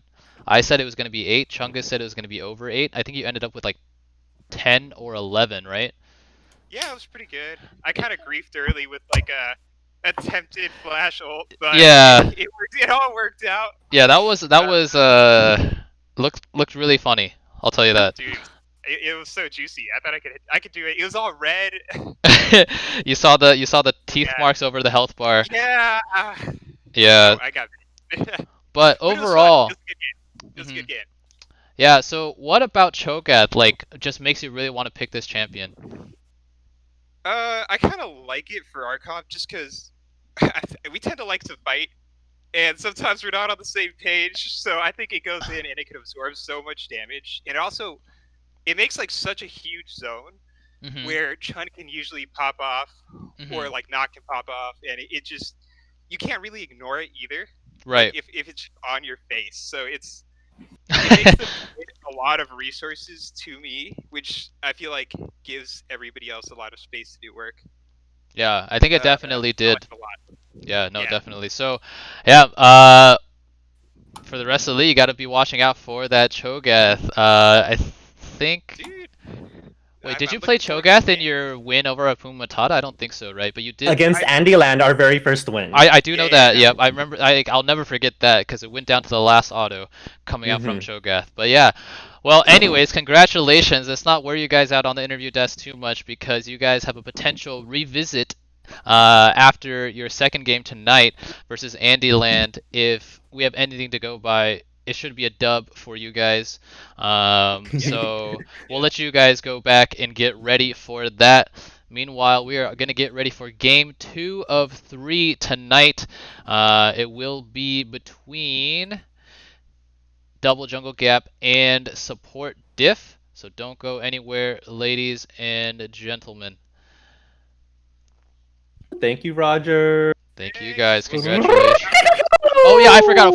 Oh yeah, I was gonna say, Hapum specifically asked you to give us a Raka Cacao. So can you give one more, just to Hapum? Just for you, Hapum. I got you.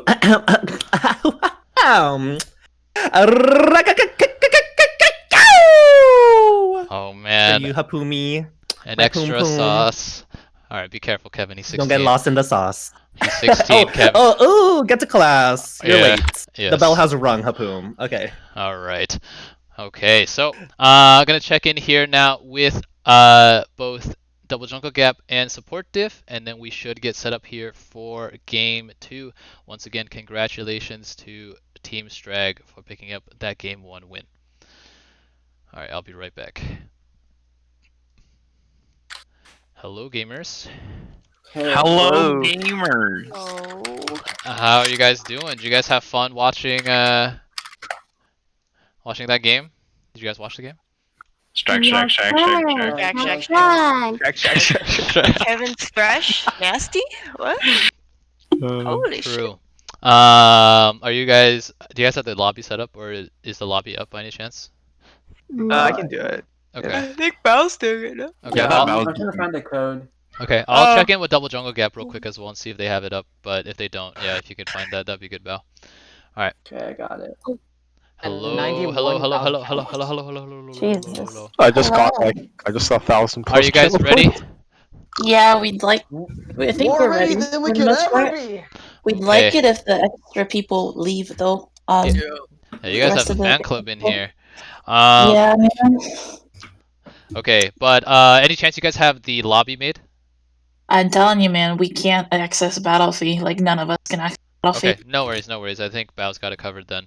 I just thought I'd check. Quick question. Nick's deafened, but I don't think I have powers to remove him from the call. I'll move him. I'll move him.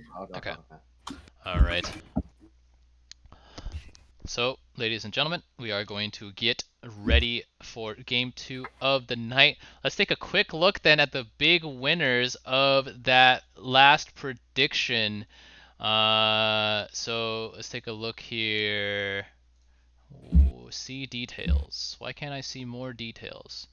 Wow. Okay, so 118,000 channel points ended up being handed over to Kolshin27 amongst others.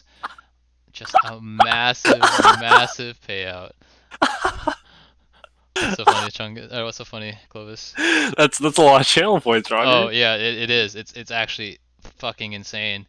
So yeah, whoever won out there has enough money to do something. I don't know, man. Make sure that you guys, are aware you can redeem those channel points. I know it's nice to see that big fat number up there, but you can redeem them for some very real rewards as well, okay? So keep an eye on that. Okay, let's now officially transition into talking about game 2 of the night. We will have double jungle gap on blue side coming in with a 3-6 record up against support Diff, who are at 5-4. Could potentially join the duo of Hapuma Matata and Pokecard at the 6-4 record with a win. Meanwhile, for double jungle gap, starting to feel a little bit of pressure courtesy of that latest result. It's going to mean that a loss for them will tie double jungle gap with Team Strag for that all-important final playoff spot. So a win here would help give them a little bit of separation. But if they lose here and Team Strag repeat their Giant Slayer tendencies, it will mean that Strag will vault over Double Jungle Gap for the 6th and final playoff spot. Yeah, pretty highly contested. And speaking of the roster changes that we saw in our last match, we're also seeing some other modifications too. We still see double jungle gap. Really taking a positive turn after a few changes to their jungle position. They have Daddy No Chill in the top lane and Pelvis Pablo instead taking the reins in the jungle. And this permutation has turned out a little bit better for them. They did suffer one loss yesterday, I believe, to Pokecard, and what was a pretty close game. It was back and forth for a very long time. I was not sure who's going to win until the Nexus They should have fell. won. They should have won. They were up to the Nexus turrets. Unfortunately, took a unfortunate team fight, and Nasus and I want to say Seraphine with the power of TP ended up just turning around what was definitely double jungle gap's game to lose. So a lot of positive signs. Talking to a lot of their team members after the game, I think they all generally felt good about how they played the game, and some very correctable mistakes could definitely give them a win here over support Diff. So we'll have to keep an eye on that. Let's hear from the interview candidates then, shall we? Great.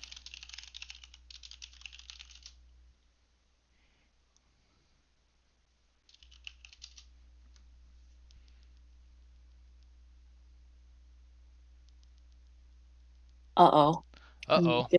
Okay, we're good. Okay. What do you mean you're good? I thought my computer trolled me again. That's all. Okay. So we are joined here by the pair of Simone, aka Arena Thunder, the mid laner of Double Jungle Gap, and Mo Ine, the jungler for support Diff. So first question going to go to Simone.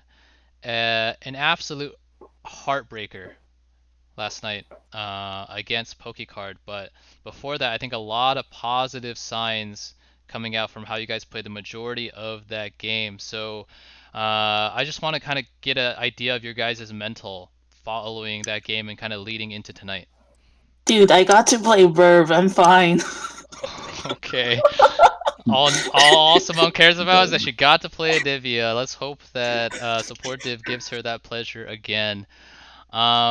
So what about the rest of the team, in terms of what you guys took away from that game? We were very happy. That was the first game in a while where we felt like things were working together and we were committing to decisions and not debating or arguing or miscommunicating too much during our game. So it felt really good for us. It was definitely a positive mental boost, even if we had lost the game. I think that's really, really good. It's important to take away the positives after every single experience this season, so that's awesome. Okay, meanwhile, for Support Diff coming into this game, I'm trying to think of your guys' last game. Doesn't come to mind right now. Andyland. Okay. Yeah, so you guys ended up taking the L on Thursday versus Andyland, looking to bounce back. So far, you guys are 1-1 in the second round robin. But what have you guys been working on following the loss to Andyland, or what have been your guys' takeaways? We've been trying new playstyles, kind of experimenting with a couple new things. But we've been we think we've got some cool stuff coming up soon, so stay tuned. Yeah. Last time you were on the interview desk, Mo, you alluded to some different gameplay strategies, and I think that ended up giving you guys the win. Oh, different gameplay tactics. Yeah. Is that right? Okay. So we'll see if we get those signature tactics in this game as well. Is there anything you guys would like to say to your fans, maybe influence the betting as well before we get ready for game 2? Simone? Anything you guys want to say to your fans of Double Jungle Gap? Simone, are you there? My mic was muted. My bad. I was moving stuff around. Thanks for sticking with us, and we hope to, give a good performance again today. Okay. Anything for you guys, Mo? Well, I'm just gonna say, we're playing against Double Jungle Gap, but on our end, there's a bunch of gaps on our on the team. So we got Bao, big gap in the top lane.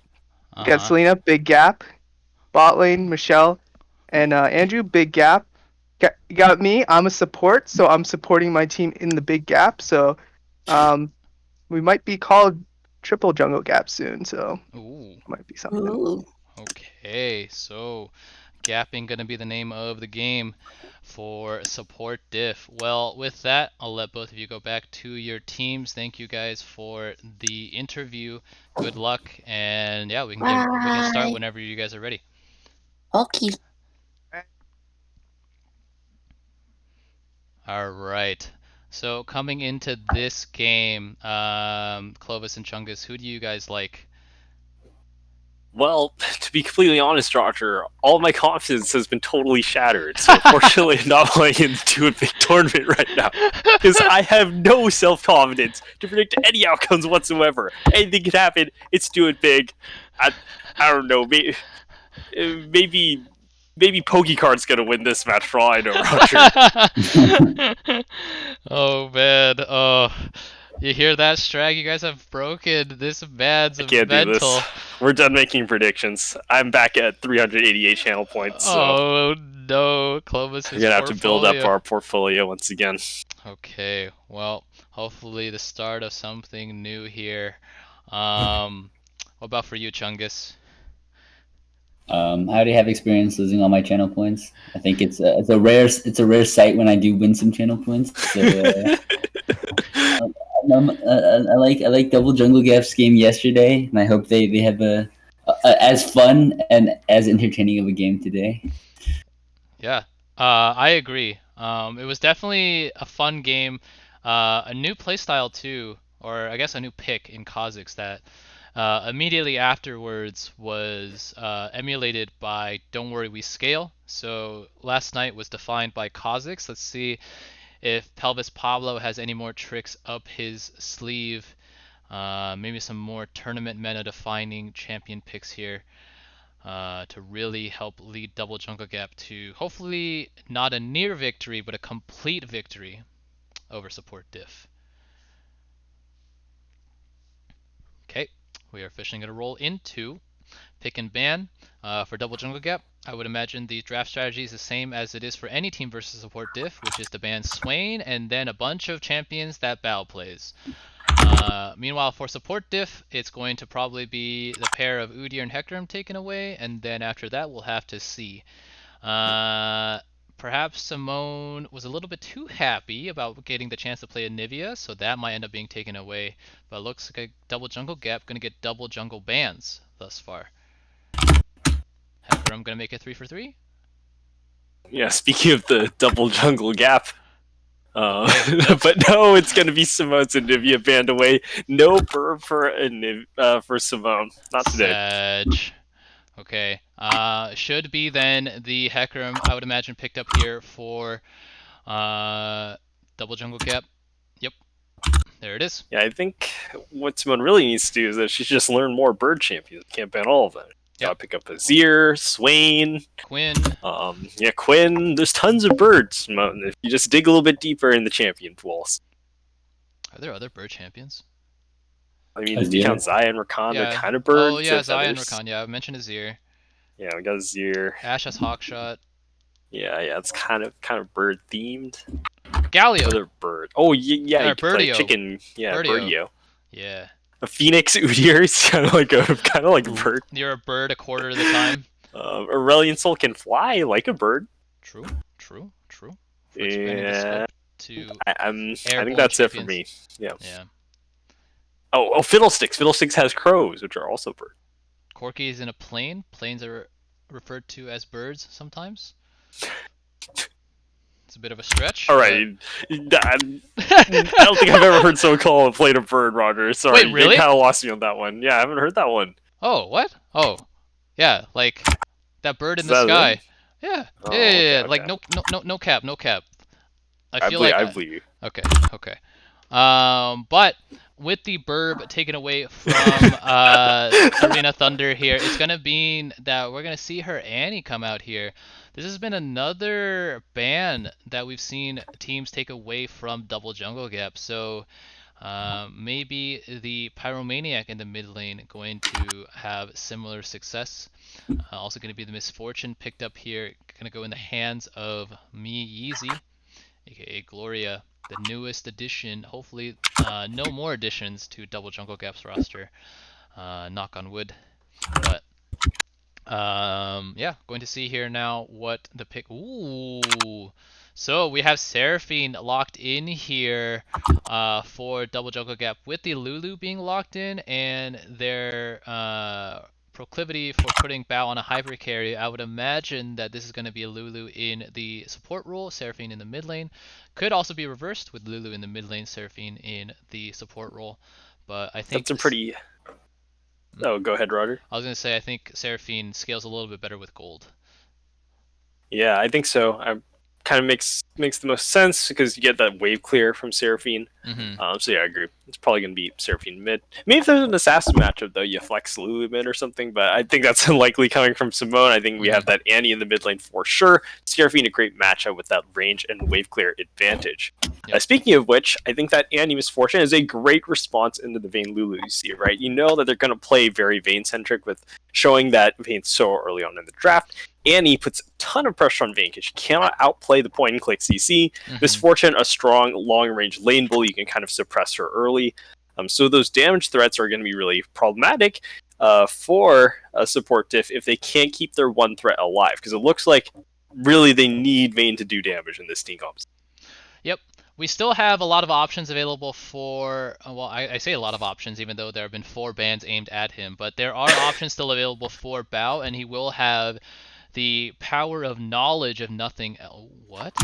This has to You be a said filler. support? This no, this is a filler pick. Set is Nautilus. Okay, so Okay. I was like, holy shit.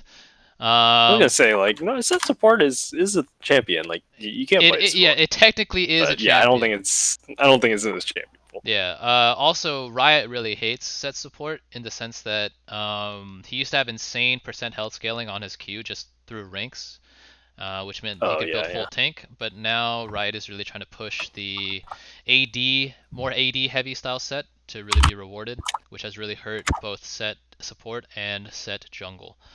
So the last pick ended up being Aurelia. So we have not seen Bao play Aurelia, I do not think, in this tournament. But after receiving 4 bans, going to mean that he now turns to the... What is Aurelia? What is her official title? I don't know. The something... wait. The thick Frostblade Aurelia ass. That's what it is. Not anymore though. New Splash is not it. The Blade Lady, yeah, the Blade Lady, says Abusa Rando in Twitch chat. True. Oh, it's Blade Dancer. Aurelia the Blade Dancer. Okay, so let's see if Bao can dance the dance here on Aurelia. Mo just really loves Sejuani, man. I really like his Sejuani for the most part. It unfortunately did fall very far behind versus Andyland, not able to find... Wait. Oh, set is Nautilus, excuse me. So sorry. The Mordekaiser pick is legit. It's the set is Nautilus. I misread it. I thought it was Mordekaiser was Nautilus. My bad. But anyways, yeah, I really like his Sejuani, but unfortunately it did fall behind up against Andyland, so it didn't have the impact that we've seen him make. So we'll see if he can turn that around this time. In general, I think Mo and Bao have really good synergy, and Sejuani and Aurelia have good synergy with their picks. Obviously, Sejuani really wants another melee champion on her team to help her set up stuns, and Aurelia with the auto reset can quickly stack up the Sejuani passive and then start chaining CC for the Aurelia kill.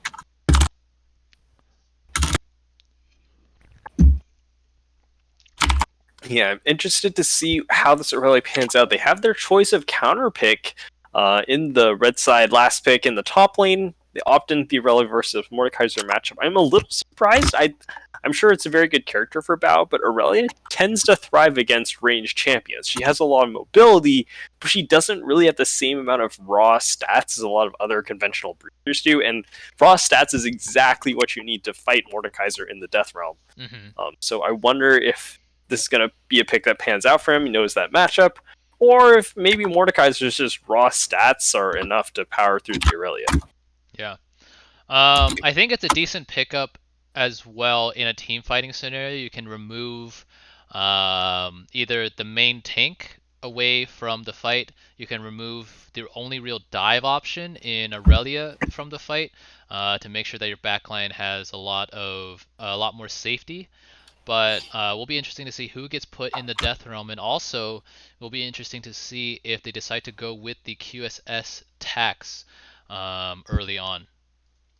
So yeah, I think if anyone pays that tax, it's gonna have to be Sejuani, because if Sejuani, their only tank, gets ulted by Mordekaiser, it becomes really problematic for them to protect. Yeah.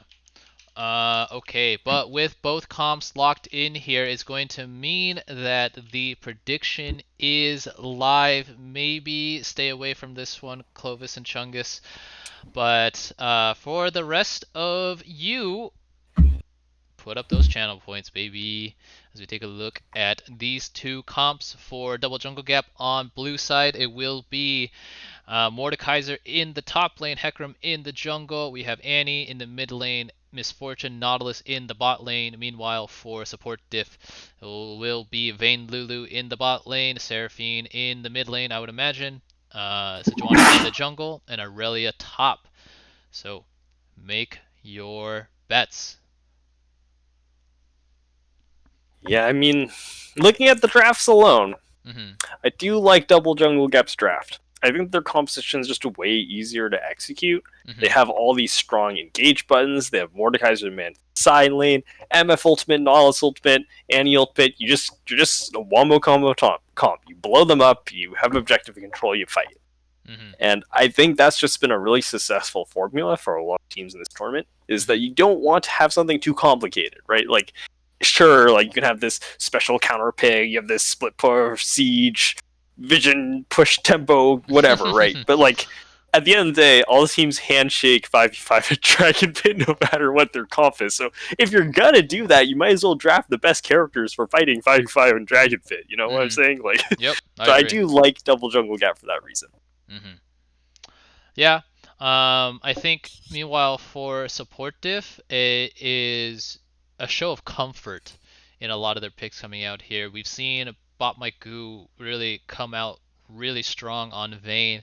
Thus far has 3 quadra kills in the tournament, but the pentakill still eludes him. So we'll see if that ends up coming through for him tonight. Sejuani, Mo has been happy to put himself on Sejuani duty for it seems like as long as I can remember. I want to say it's at least 3 or 4 consecutive games. Yifan will be comfortable on this Lulu as well. We have not seen Sowina play Seraphine, but has played similar style champions in both Lulu and Morgana in the mid and top lanes. So we'll see how she can do on the Seraphine. Okay, with the spectator delay counting down here, we are going to get loaded into game 2 of the night between Double Jungle Gap and Support Diff. Double Jungle Gap coming in at 3 and 6. Really need to pick up a win to keep just ahead of Team Strag. Meanwhile, for Support Diff, going to try to join the contenders at the top of the standings. Going to put themselves potentially at 6 and 4 with a win. And yeah, just going to keep that keep the heat on for that second playoff spot. Okay, here we go. Right. Another exciting match brought to you by Do It Big. Indeed. When are we going to get sponsors, Roger? When are we going to get sponsors? You know, it's not really up to me. It's up to all the viewers here. If you guys got the plug, let me know. Yeah, I mean, yeah. I'm down. I'm down for sponsors, you know. You're going to get the sponsorships, the merch, yeah, exactly. The whole deal. The whole shebang-a-bang eventually. You know, it's going to be... LCS will follow us, you know what I'm saying? Yeah. Yeah, we're the real pioneers over here. Yeah, this is the Pog champs of League of Legends right here. Indeed. Okay, as we load in here onto the Rift. Oh, a spicy level 1, let's go! Okay, indeed. 5 members all grouped up here for Double Jungle Gap. Sejuani is slowly creeping forward. Is she gonna go for the ward? She's gonna go for the pixel ward. Flash hook. Flash hook. Oh no! Okay, I knew Sejuani was there, right? A lot of junglers like to go for that ward. And I think you have time to make it happen at exactly 1 minute and then run straight bottom lane, so you will make it in time with the minions.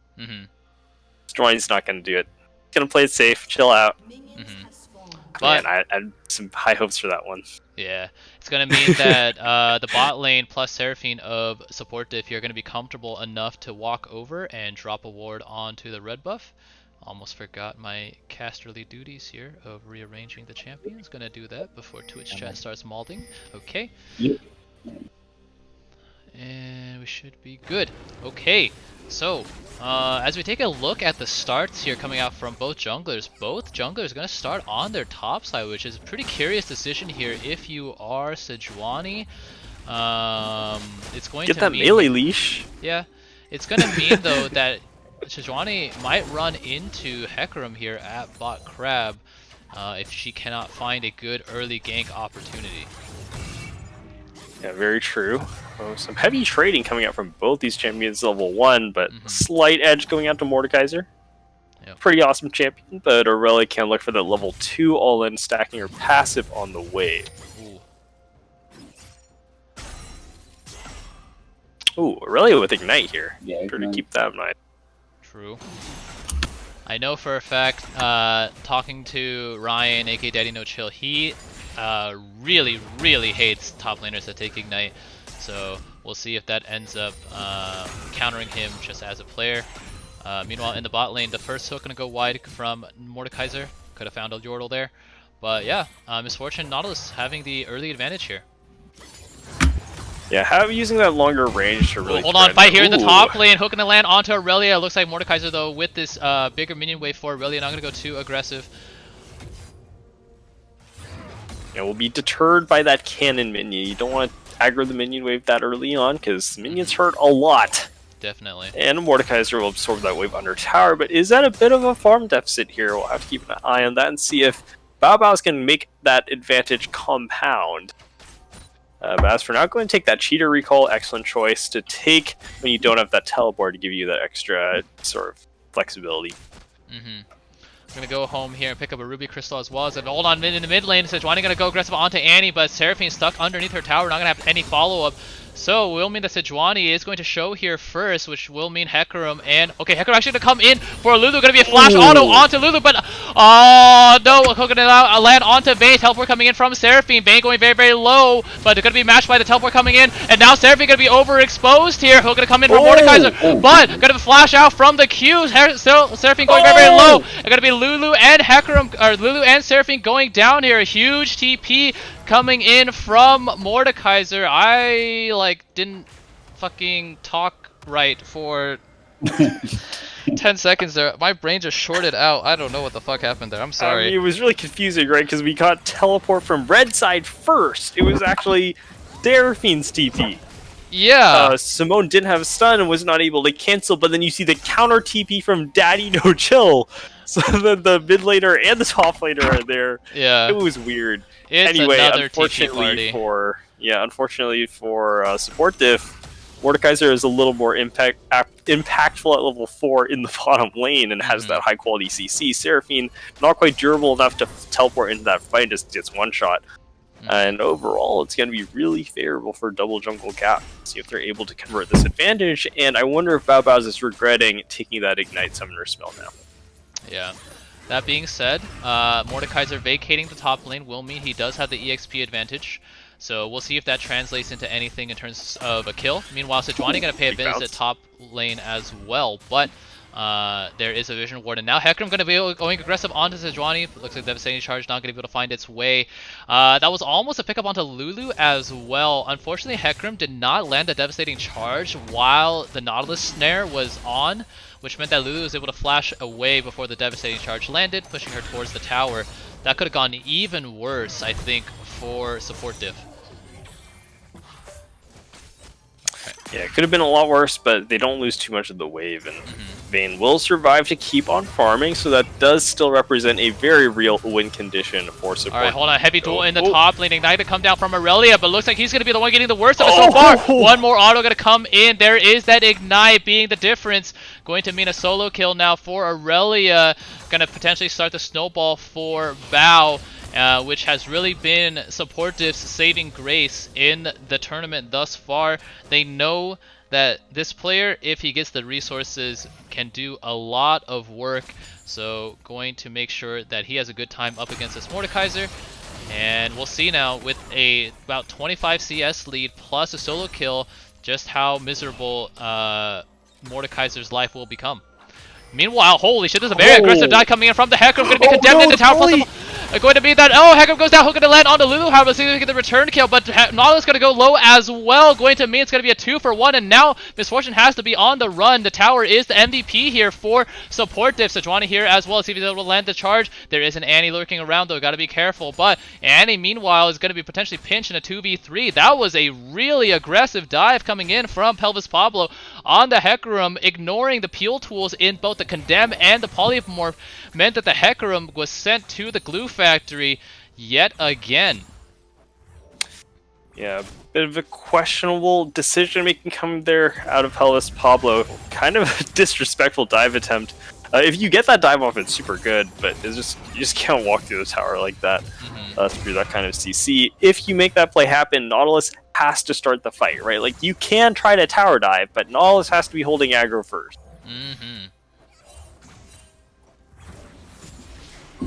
We'll return to a bit of a lull state here as both teams gear up for Dragon Prio. Alright, an now ultimate coming Mordekaiser in the gonna top put lane. Aurelia into the Death Realm. The Blade Dance No gonna minions in the land. Death Realm.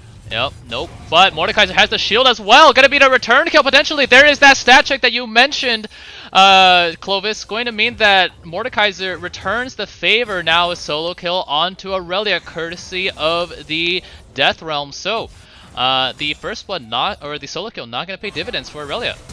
Meanwhile, in the mid lane, going to be a flash coming in from Simone. Not going to go down as well, but Seraphine with the shield going to be more than happy enough to walk away.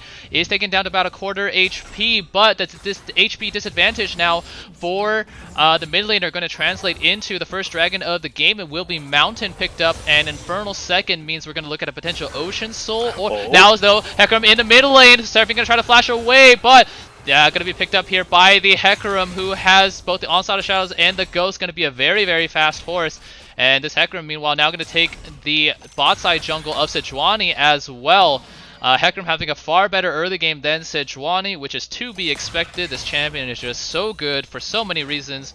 Meanwhile, Hook gonna land here onto Lulu. Gonna be a bullet time over the top. Gonna force the Lulu flash as well. So good plays coming out in all three lanes of Double Jungle Gap, as well as the jungle itself, will mean that they race out to a 1400 gold lead plus the first dragon of the game as well. Yeah, Double Jungle Gap now off to a pretty Hold on, Sejuani Strony gonna find a recalling Annie here, but Seraphine is very, very far away. Nope. Yeah, Seraphine just like, yo, bro, I'm farming these minions under my turret over here. You need to chill. Which means that the first Glacial Prison going to not find anything. And now Hecarim is upset. The Encore is available though for Seraphine. Annie gonna be charmed in here, but remember there is no Glacial Prison. Gonna mean that Seraphine is gonna go very, very low. The Q gonna fall just short, and the stun not gonna come through in time, which means that now the Hecarim is gonna go aggressive onto Sejuani. Sejuani should have enough bolt to walk back to the safety of her turret here, but wow, double jungle gap here with yet another good early game. And fingers crossed, hopefully they can translate it into a win here.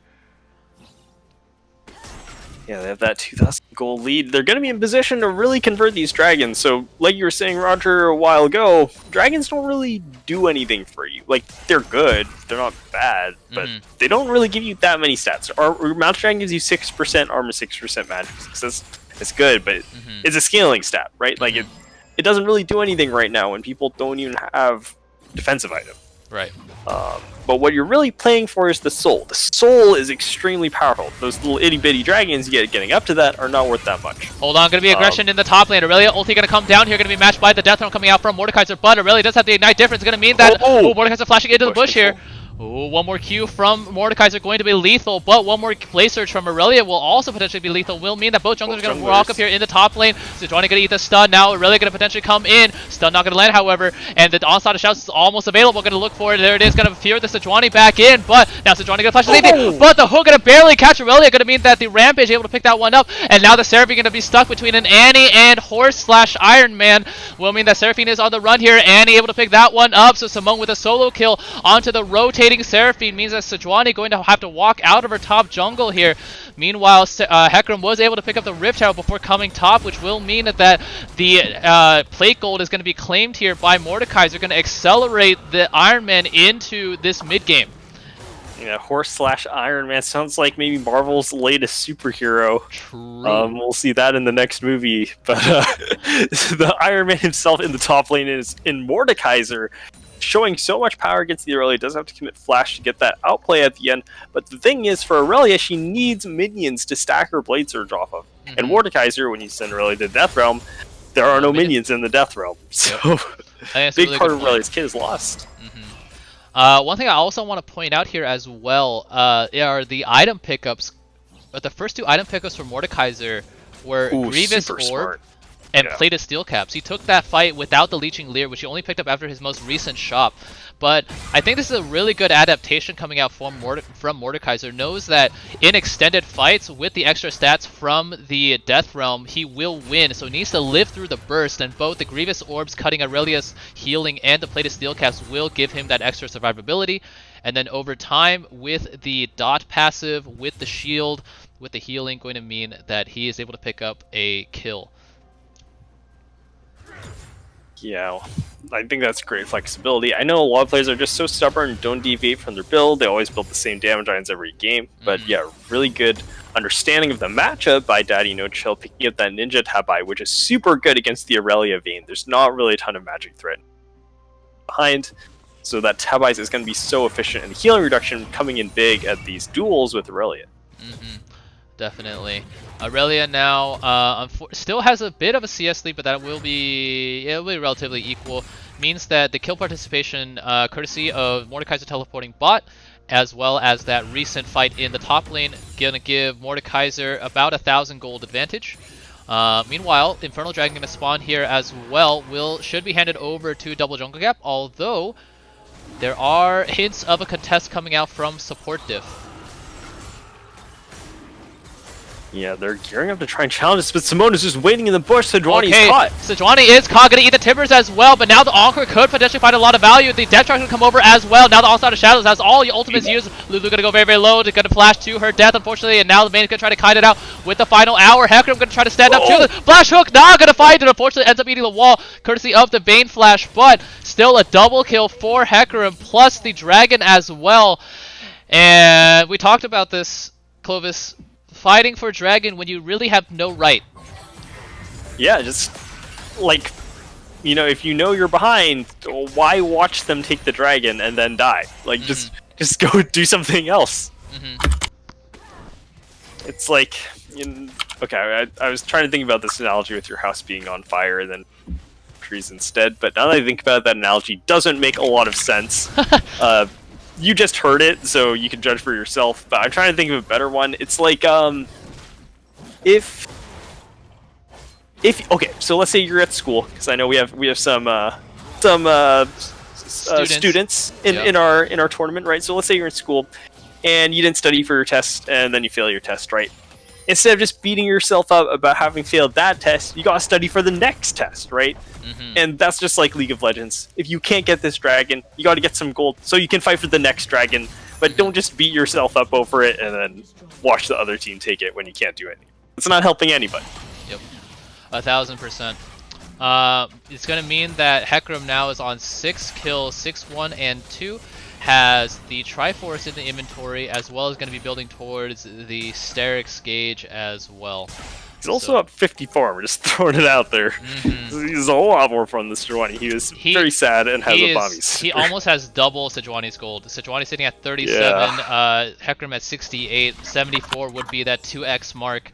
But yeah, this Hecarim is just absolutely massive. Now going to be sitting in the lane here, bot, but there is that lane ward that was unable to be cleared by Nautilus, so maybe playing for a potential counter gank or trying to force this bot turret. Look at that double up coming in from Misfortune as well. Whew. Yeah, actually, Hecarim is up 5,000 gold. That's 20. That's like the entire gold lead. Yikes. I mean, it's a little bit lopsided because. 3,000. Oh wow, 3,000, yeah, 3,000. Oh, it's 3,000. Oh, yeah, I can't do math. I was reading this wrong.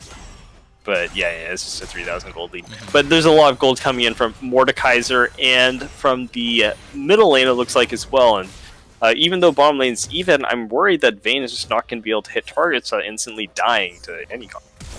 Okay, now going to be flashing in the mid lane. Annie going to try to find no ignite coming down yet. Is not available, but Hecarim lurking around. Oh, here we go. Yeah, but Hecarim needs to be careful. You're going to be potentially pinched here. Encore going to stop the devastating charge, but not just yet. But this is an O5. Oh no, this is going to be an over-aggressive dive now as Hecarim is found underneath the turret. Annie going to be able to walk out here, hopefully, as Hecarim will be the sacrifice. Oh no, where's Annie going? Oh, okay.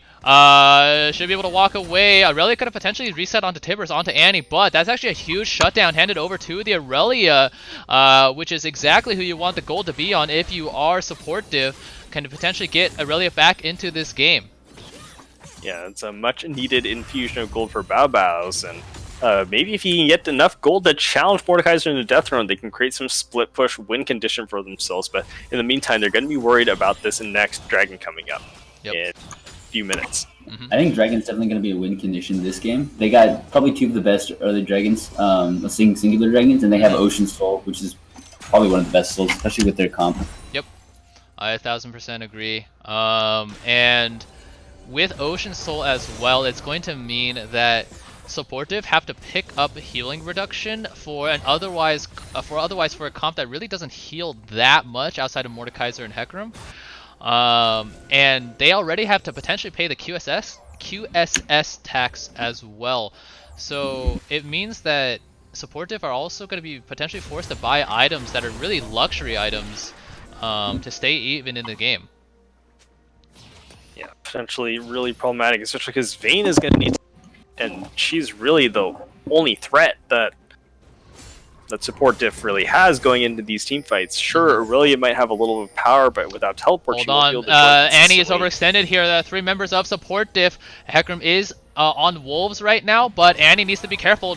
Now Sejuani going to land the Q here. Going to go golden as the backup arrives. The literal cavalry is here. Onslaught of Shadows over the top. Going to fear Sejuani towards the Nautilus. Bullet time actually going to go a little bit wide. Lulu going to be the sacrifice. Sejuani going to go down as well. Nautilus going to flash over the wall to look at Sejuani's corpse. But that's going to be double kill here for Double Jungle Gap as the 3rd dragon of the game spawns. Meanwhile, in the middle of all that chaos, Mordekaiser just decided to take Rift Herald, which means that he is now solo pushing in the top lane onto this tier 2 turret, and this 1v3 is going to be turned into a 1v1 very, very soon. Alright, Mordekaiser now going to see that there are 3 champions on his screen, going to pull Vayne in instead of the Sword of Seraphine, but now Vayne is going to be stuck against the wall of the Death Realm. But with the stealth, alright, able to pick up a shutdown there, so good shutdown for Vayne, going to be 450 extra gold for her, and there are a couple crucial shutdowns being handed over. Now in the mid lane, really going to go aggressive onto Annie, going to be able to find the Blaze Surge, and the Encore was used there. I don't know if Annie saw that, but if they did, got to ping that one out and recognize that one of the more impactful ultimates in the game is going to be on a very massive cooldown. Yeah, it looks like it is pinged out there by the Northwest. So they will be aware that that cooldown is not available. So Support Diff, they get a little bit of gold back, but overall, things are still going to be really good for Double Jungle Gap. They secure so much gold on the map for turrets. They have so much map pressure. Bamaiju is going to be managing the top wave, but can't really push further than that without danger of being ganked. We'll have to be content to let the wave slow push back. Alright, as we take a look at some of these items. Going for the top tower. Okay. Hecarim here should be sitting on a ton of gold. Yep, has about 2,000. We'll be able to complete the Sterix gauge as soon as he shops. But if he decides to pick a fight before, then it could also represent another comeback opportunity for Support Diff. There is still shutdown on Hecarim courtesy of that massive early game that he had. So if the Horsey dies again, then Aurelia and Vayne can really come back. Path there by Pelvis Pablo. He walks top as if he's going to pick up the wave, then watches the wave die, then goes back to Grump. So I think what that implies to me is that he was actually looking to fight Botmaichu if he hit the tower. Right. You know, a little bit greedy there. Just pick up the wave, get the free gold, but ends up not showing on the map. So maybe holding a little bit of element of surprise. You get to reset safely, spend that money. Okay. So if you are Double Jungle Gap here, I think it's pretty clear. You're just waiting the 3 minutes for an Ocean Drag fight, and then you fight them with the power of money.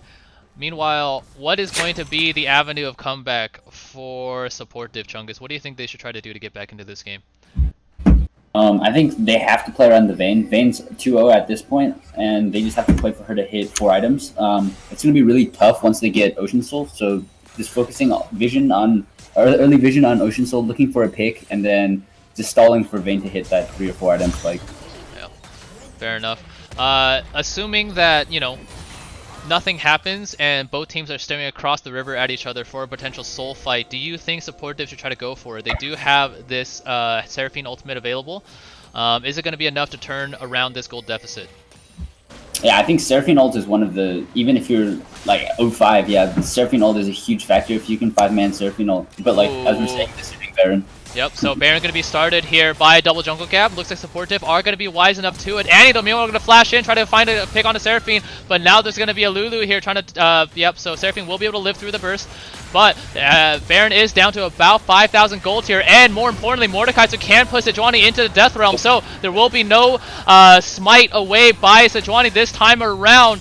Baron going to go low here, but down to about 1,500. Going to be picked up by Misfortune. Sejuani going to live with just a sliver of life here, which means that Mordekaiser is not going to be overextended. But now the All-Star Shadows over the top going to be able to pick up Seraphine. Encore will be able to charm 3, but Hecarim is in the back line here. Vayne, though, is going to be able to get some damage onto the horsey if he chooses? No. So it will be a really good Baron call coming out from double jungle gap, and the Mordekaiser Death Realm going to mean that Sejuani can't even smite it away.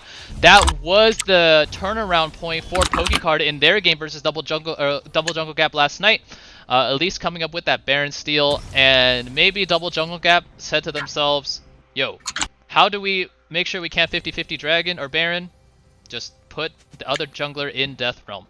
So ends up being the case here, going to mean now that there is a Baron in the hands of double jungle gap, as well as a almost 8,000 gold lead as Ocean Dragon is spawning here in 40 seconds. Yeah. I really like this Serpent's Fang pickup from the Misfortune, knowing that basically everybody has a shield on in terms of Supp Diff, and mainly playing for that big R. I think that's going to be huge in shredding. Yeah, it's actually super smart, recognizing there's the Lulu shield, the Shield Bow shield, the Sterak shield, the Seraphine shield, so that Serpent's Fang is going to get a huge value on Misfortune Ultimate. Yeah, Serpent's Fang should be an item that gets picked up a lot more after the patch on Wednesday. Those new buffs, I think, are absolutely insane to it. I'm going to cut incoming shields as well as existing shields. Now, though, really going to get hooked in by the Mordekaiser. Going to be the team fight started here by double jump gap. The Onslaught of Shadows is not available, crucially, but they should have more than enough damage to take out this Aurelia. Yep, Hecarim going to be able to pick up that kill. I don't know who's in the Death Realm. Looks like it's going to be Sejuani, so it should go down very, very soon. Going to flash over the wall here. Meanwhile, Bane going to be fighting for her life. Knowledge Hook not going to land, unfortunately. Hecarim's still going kind of low, but does have the Onslaught of Shadows now available. So if you're a support diff, you got to keep an eye on that. You got to know that Hecarim ulti is still available. Can't filter back in here. Annie is on a ward, so yeah, going to be sussed out by Seraphine, but that one kill is going to translate to Ocean Soul now picked up by double jungle gap. Yeah, I think at this point, with the Ocean Soul and having the Baron, they can just look to push for end. I'd be surprised to see this game go on that much longer. This is, I think, the problem with double jungle gap is that they can race out to all these leads, but they have a hard time deciding what to do with them. So we'll see if they've learned from their mistakes and can capitalize on this absolutely massive lead that they have thus far. Oh my goodness, that was a very, very scary recall coming in. But, yeah, gonna take the reset first, I think. Everyone has a good amount of money this... Nope, actually, as I say that, no one has really money to shop with outside of Mordekaiser. But, yep, gonna still take some resets here, and then we'll see where they decide to go. Still, actually no, the Baron is going to expire in 5 seconds, so not going to have the Baron available, but still very far ahead. Bit of a lost opportunity there to maybe crack open the base. This is something that, like, kind of an interesting concept is that when you're really far ahead, you don't have to back as often because you have a resource advantage, you have wave pressure, and you already have a gold lead, right? So you can look for those high pressure fights to steal gold away from the enemy team. They have oceans too. Like, there's no reason to back if they have no gold. Right, exactly. You have full map control. Whereas if you're losing, it's okay to back more often. One, because you don't have to walk very far from your base to pick up farm. And also because when you're losing, you need every single bit of damage you can buy so that you can look for picks and look for potential fights. But yeah, when you're ahead, there's a little bit less pressure to recall all the time, and you can instead look to try and press your advantage if you're confident, don't have major items. Yeah. Hold on here, going to be a potential fight started in the bot lane. Mordekaiser going to win out on that, courtesy of the Ocean Soul. Looks to be a 4-1 call coming in from double jungle gap. Going to be lurking around in this top side jungle. Hecarim is going to join up eventually, and at that point the push will start in earnest. We've seen generally good Annie plays coming out thus far this game. Annie just lurking in the shadows for a potential engage. Sejuani here going to walk into. Na's going to eat the hook, but is close enough to the wall that she actually doesn't get the displacement effect of that hook.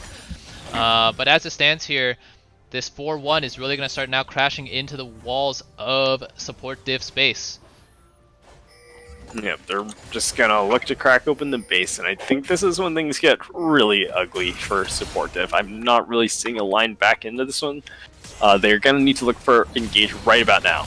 Okay, so speaking of engage, Lulu just going to eat the Annie burst. Good night to the little enchanter Yordle. Going to be now the second kill in the game for Simone, but more crucially, it's going to mean a lot of pressure for double jungle gap, and let's see if they really can start cracking open this base. Why aren't they just hitting power? Yeah, a little Hold bit on. 2v1 here in the bot lane, but it's going to be a 1v1 really. Going to be Aurelia put into the Death Realm, but the tower still exists in Death Realm, and Mordekaiser, once he comes out, is going to die very, very quickly. Yep, going to be condemned into tower, but meanwhile for double jungle gap, they're going to try to go aggressive onto this mid lane turret. So Encore going to come out here, but it's only going to charm Nautilus and Annie, and Nautilus will be able to walk out of here. Now Vayne with the final hour going to go in, going to eat the depth charge, and Seraphine going to be knocked up as well. Bullet time over the top, going to do a lot of damage. Lulu does respawn, does have the wild growth available, and now Aurelia is here, but does not have the ulti available. Let's see what the call is going to be from double jungle gap. Looks like without the Aurelia available, they're not confident in a 4v4, even though they have Ocean Soul? I don't know about this one. I think we're seeing... Yeah, I think we're seeing here as well a little bit of PTSD from double jungle gap, where they really want to make the ultra safe play rather than taking even like an 80-20 play. But they are going to back it up here. Baron is going to spawn. I think they're going to reset, and with Mordekaiser respawning, they're going to start on the Baron and then really start pushing for the game. I think at this point they can even send Mordekaiser. Yeah, that's what they're doing. Setting Mordekaiser bot with the TP. They have to send Q in order to match, like we saw before. It's becoming quite problematic, and because Bao Bao doesn't have teleport to match, then there's just no way to stop Mordekaiser from pushing. Yep. Obviously Aurelia can show herself, but if you look at this Aurelia build here, I think a little bit of a halfway house. Mythicless Aurelia, 2.5 items in, has both the Titanic Hydra and the Sterix Gauge.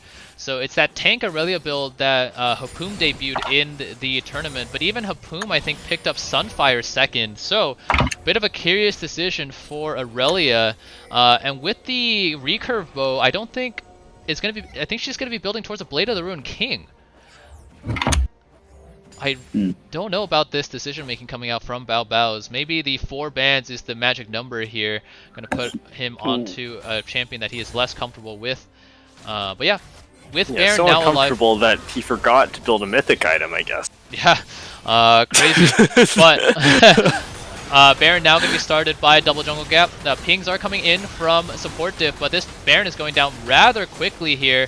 Now all 5 members are here, but Mordekaiser has a good teleport ward available, and Sejuani is quite far behind. The Tibbers are going to delay Aurelia's entrance. Baron going to be smited away now. Sejuani stuck in the back of the pit. Annie is a little bit overextended here, as is Mordekaiser, but both Aurelia and Aurelia going to fall down. Seraphine going to be the third to fall. Vayne going to be fall away. Oh, a massive hook going to condemn Vayne to her fate. Only Lulu living to tell the tale of what is sure to be the game for double jungle gap.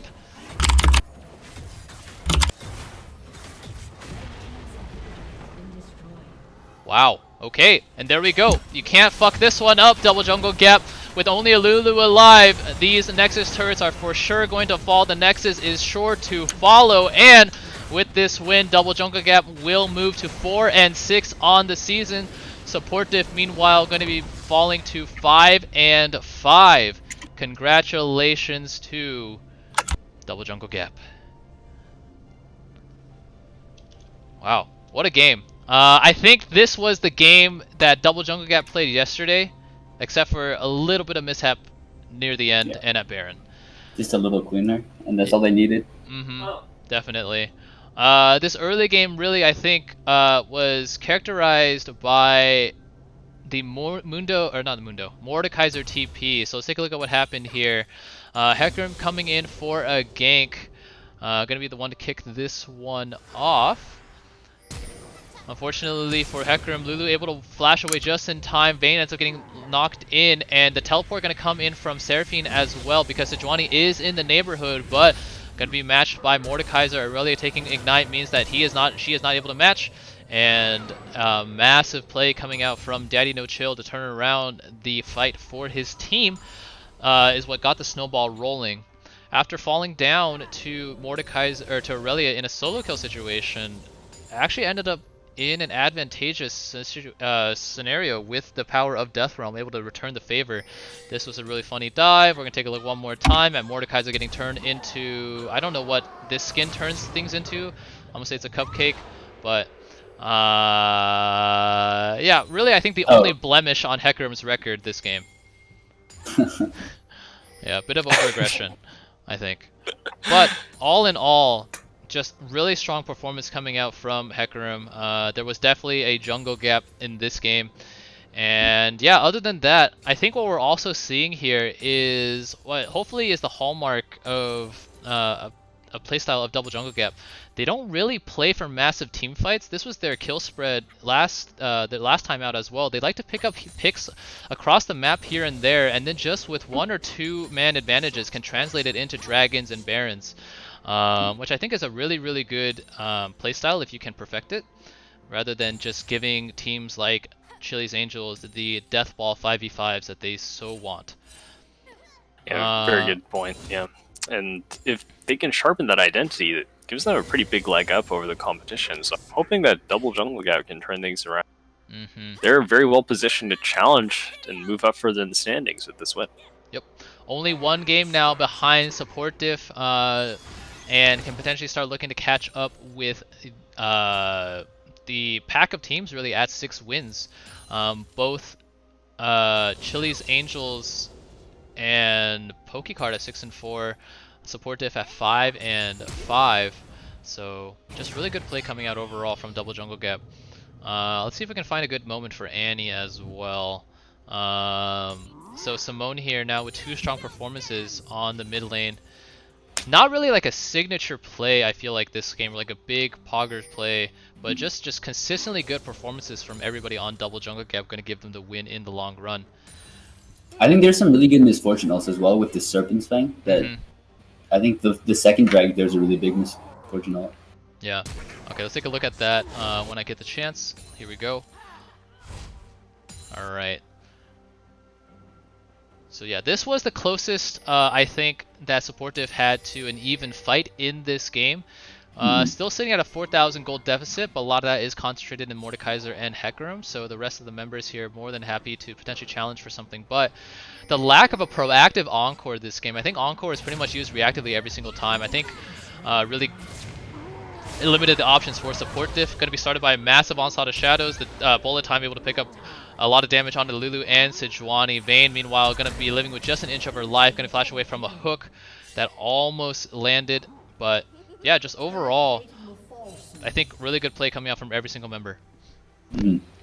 Alright, so GG's to Double Jungle Gap. We're going to hear from them shortly. And then we're going to get ready for game 3 of the night as well. So give us one moment, ladies and gentlemen. Okay, so here we go. Support Diff were the favorites in that game. It was 36-64 in favor of Support Diff, which means yet again the underdogs come out on top. So congratulations to those of you who bet on Double Jungle Gap, because you are once again coming away with some nice channel points. Chungus, did you bet on Double Jungle Gap that game? Yeah, with all my 200 points. Poggers. What about for you, Clovis? Clovis. Alright, Clovis might be on a bit of a break. Winning back a little bit. Oh, okay. Yeah, at 1.5k now. Oh, okay, so you guys both bet on Double Jungle Gap that game. Yeah, All winning right. back a little bit. Okay. Sorry, I'm muting myself over and over again because my dad is pretty excited about his League of Legends match, so I don't want his audio leak. Can we get should we maybe get him in season 3, Clovis? I mean, we can see. I think he's silver 3 right now. He plays a lot of Rammus and Udyr. All right, we have enough Zoomers. Let's get some Boomers into the league. But all right, we're gonna hear from Double Jungle Gap. So Chungus, anyone you particularly want to hear from? I think Hecarim is an obvious candidate. I have my eyes on Misfortune as well. Yeah, I think they both performed really well. All right, let's do it. Okay, so we're gonna grab Calvin here. We're going to grab Gloria, aka Mia Yeezy. Hello. Hello. Congratulations to Double Jungle Gap, to you guys for the win. I think this was basically the win that you guys should have had yesterday, but a lot cleaner in your guys' decision making, and just no room for a comeback from Support Diff. So really good play. Obviously, the charge was led by the Hecarim here, played by Captain XX Pelvis Pablo XX. How happy were you that they went with a Kha'Zix ban?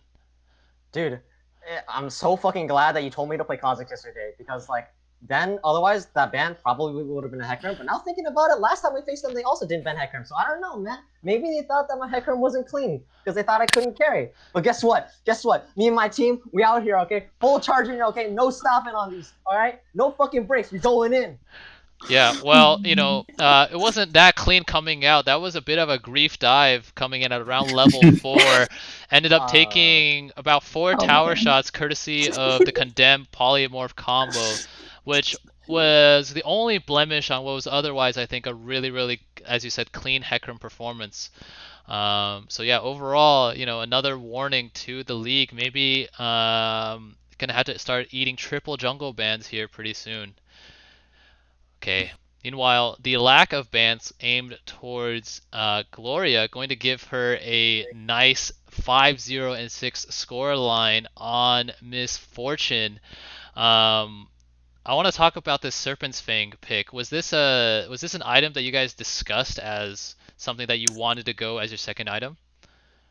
No, not really. We weren't gonna pick the MF.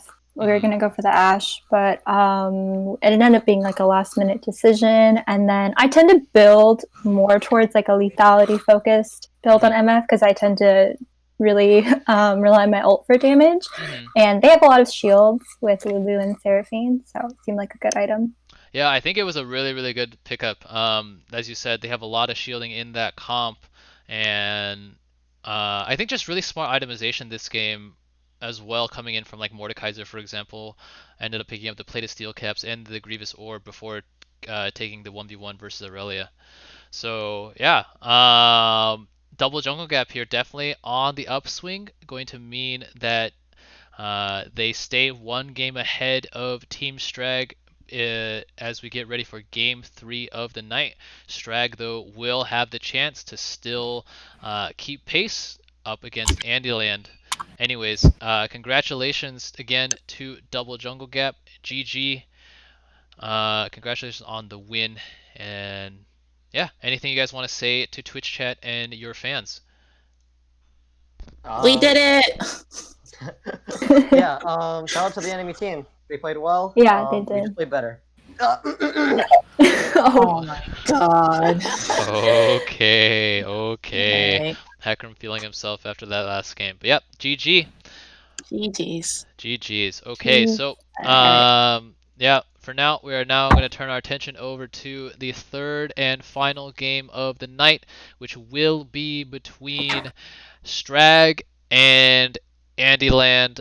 If their previous matchup was anything to go by, this should be an absolute banger.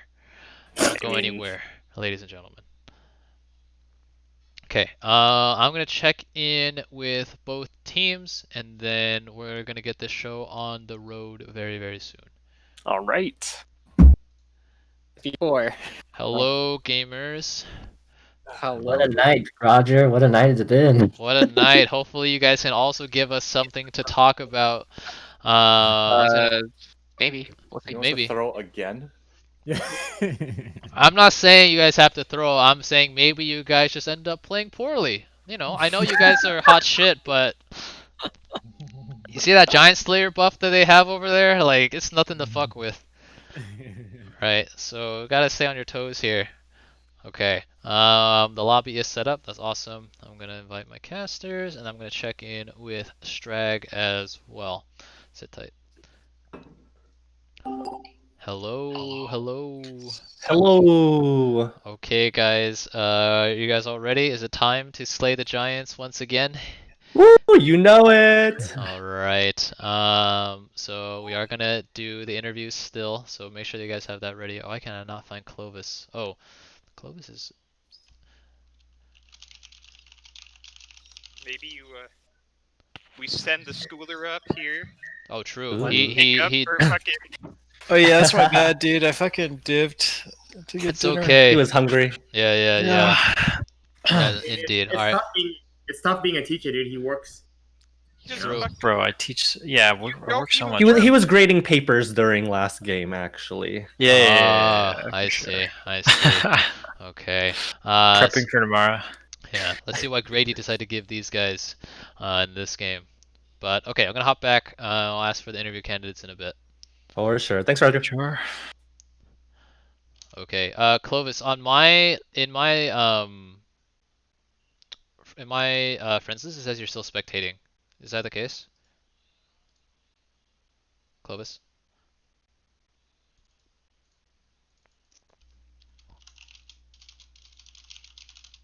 Okay. We'll wait for Clovis to get situated here as well. Once we get the casters in here, we will get the interviews going. I'm gonna take this time to eat some or find some snacks or get some water or something. So I'll be right back.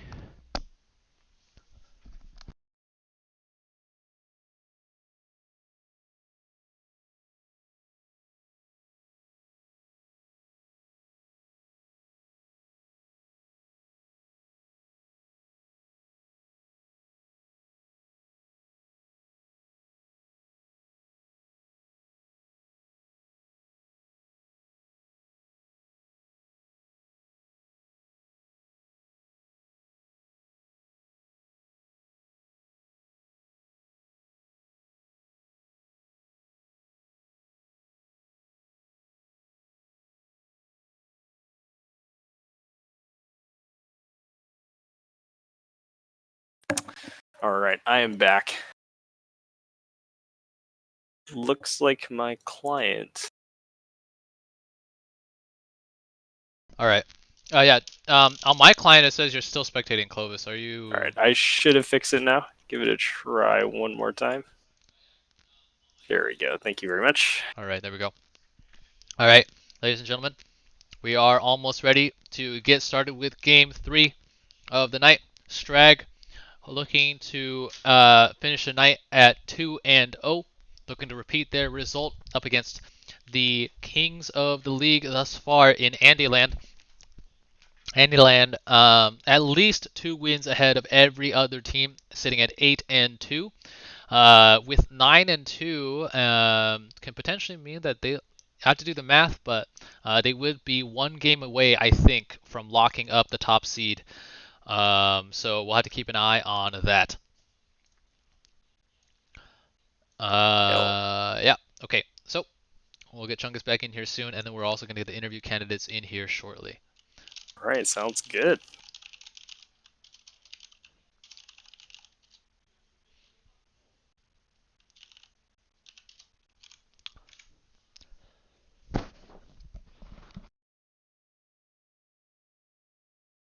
Hello.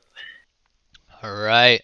So, going to be joined here by the captains of both teams, as well as the scholar from Team Strag, who had previously ditched me on the that's my bad, post-game dude. interview. It is what it is. That's my fault. Gotta eat, gotta eat, gotta stay fed.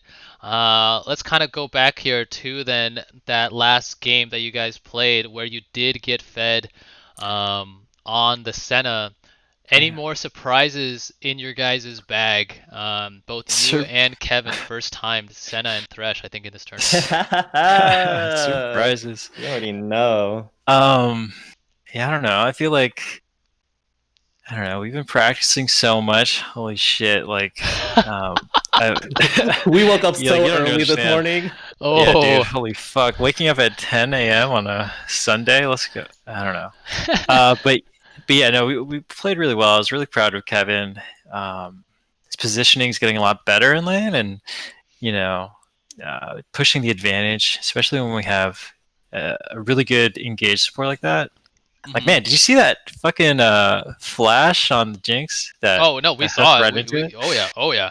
That was nasty, man. It was absolutely disgusting. Yeah, how do you lose lane if you get a hook like that? If you have bad life on your team, yeah, I don't think it's possible. Yeah, exactly. Yeah. So I want to ask you guys one more question, which is just going back to the Giant Slayer mentality that you guys have. What is it about playing against good teams that make you guys just turn into like prime SKT?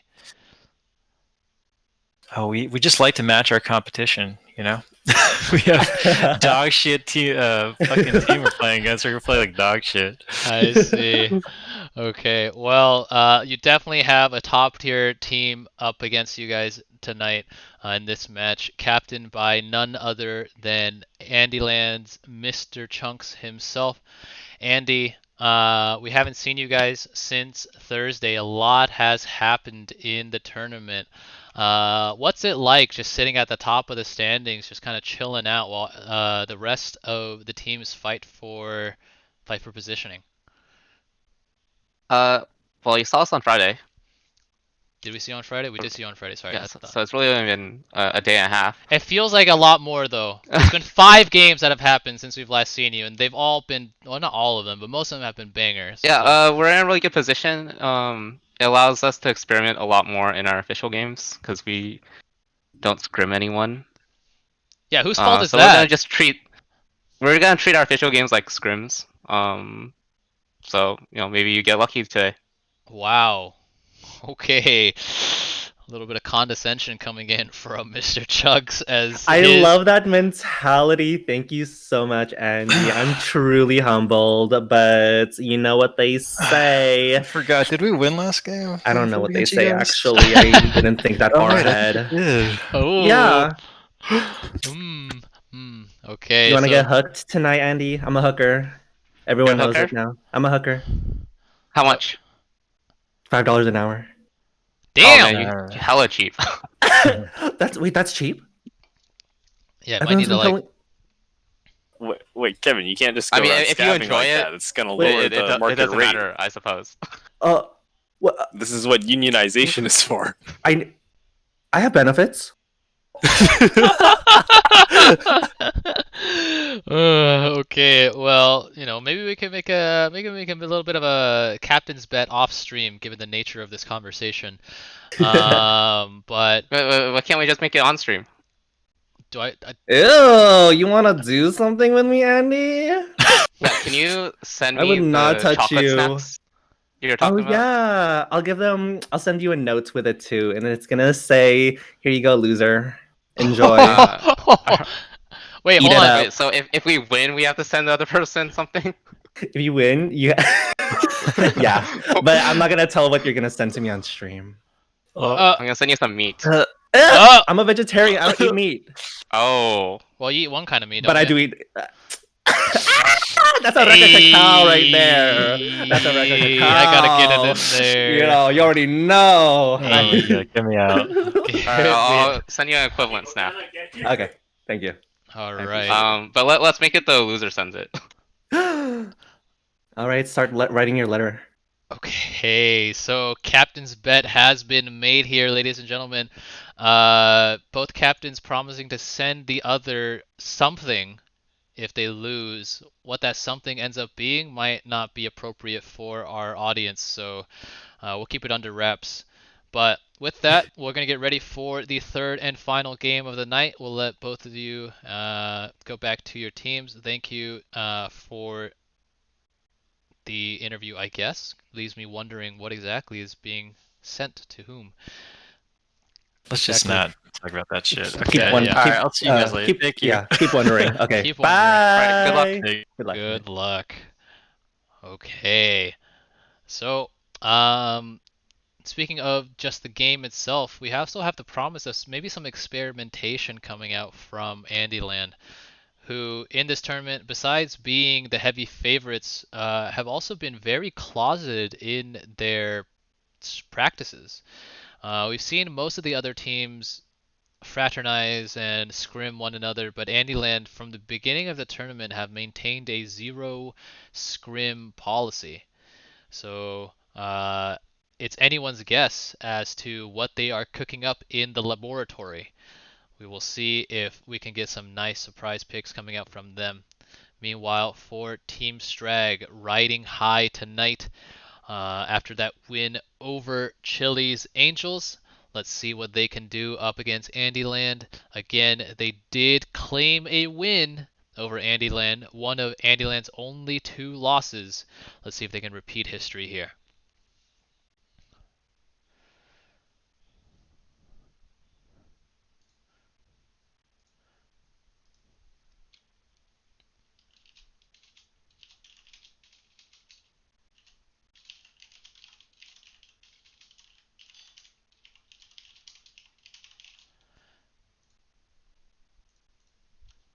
All right.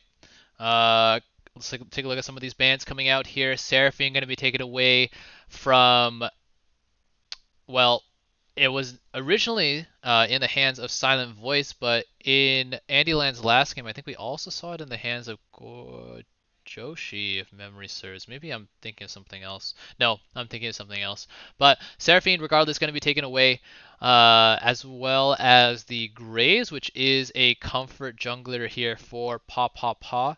Where is the Pa Pa Pa posse at tonight? I have not heard from you guys yet. Hopefully see you guys supporting your boy Philip on the Rift. Meanwhile, for Andyland here, going to be the trio of Cassiopeia, Viego, and Senna taken away. So Cassiopeia being a preferred champion of Mistkiller. Viego has been Kato's go-to outside of this Hecarim that has been locked in. And Senna, meanwhile, going to be a reaction to the performance from Game 1 of the night coming out of the Scholar. Will not get a chance to repeat his performance, at least on the champion anyways. So now let's take a look here at what Andyland decided to go with. Going to be Zyra and Lilia locked in. What do you make of this Zyra being picked so early in the draft, Chungus? I think it could be a flex pick mid, but generally Zyra support. Zyra support is really strong. Late game, a lot of poke. I'm not sure about blind picking Zyra, but I like the Lilia a lot. I think it's the first Lilia we've seen. She's really strong in high elo and competitive. But she's a very simple champion, but has a lot of room for skill expression and pathing. Yeah. Lilia has been picked I think exclusively by Pa Pa Pa in the tournament. He played it, I want to say 2 or 3 times in the first round robin. I don't think we've seen it in the second round robin just yet. Yeah. But it will be a matchup here of the hooved junglers in both Hecarim and Lilia. We talked a little bit last time talking to Pa Pa Pa about his love of horses. So going to get the next best thing in Lilia here. Before we head off to the races, look at the way these drafts are shaping up. A lot of range tools coming out from Andyland. They have the Tristana, the Zyra, the Lilia. A lot of ways to disengage fights with the Buster Shot and the Thorns. Lilia's Sleep can be used offensively or defensively, so there's a lot of flexibility here.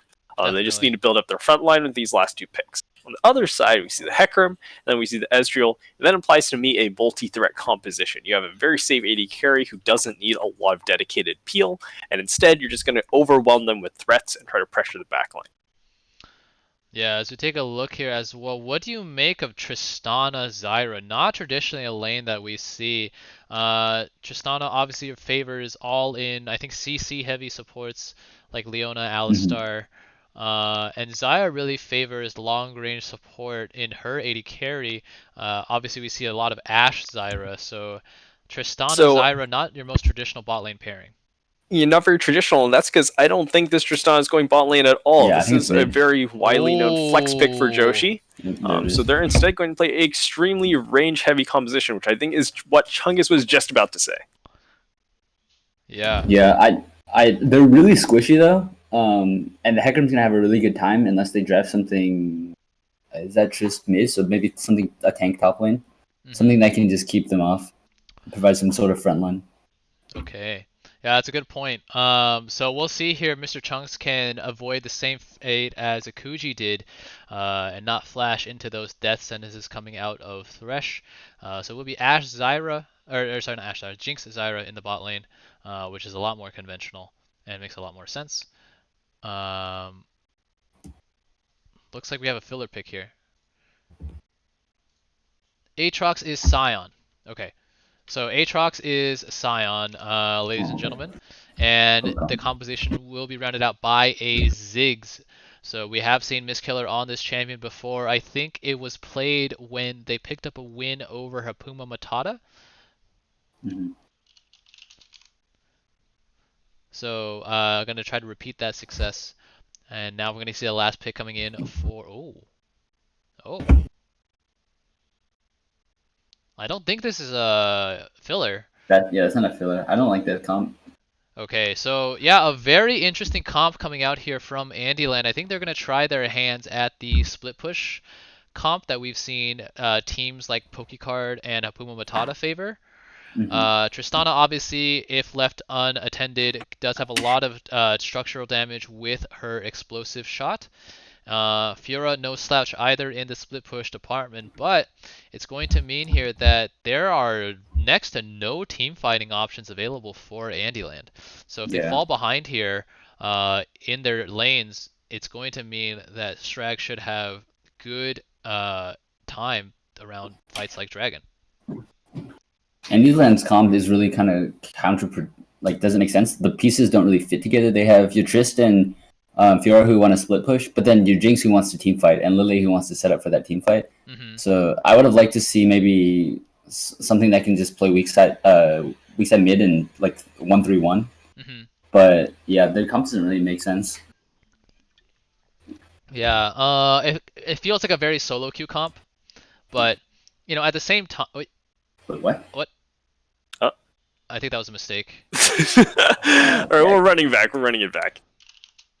I think Kato there forgot that there are only 3 bans instead of 4.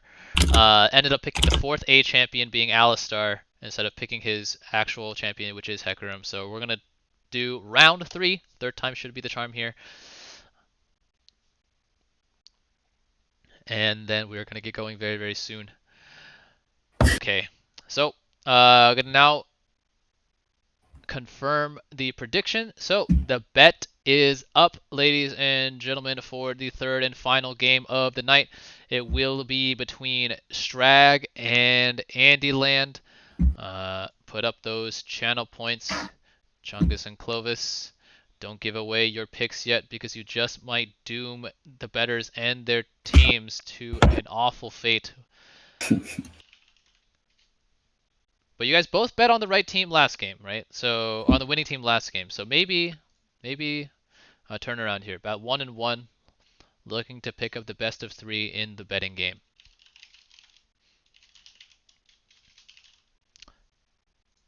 Very excited for this match. A bit of a grudge match here.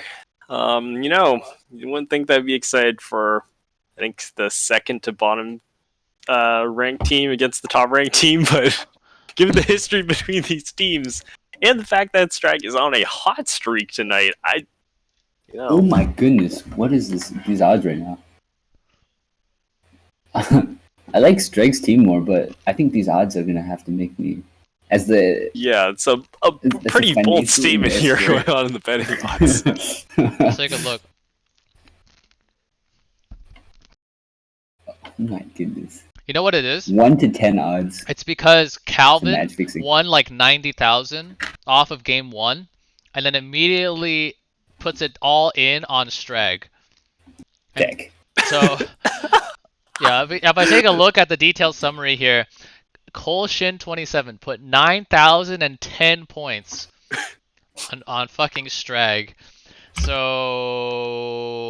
Oh, man.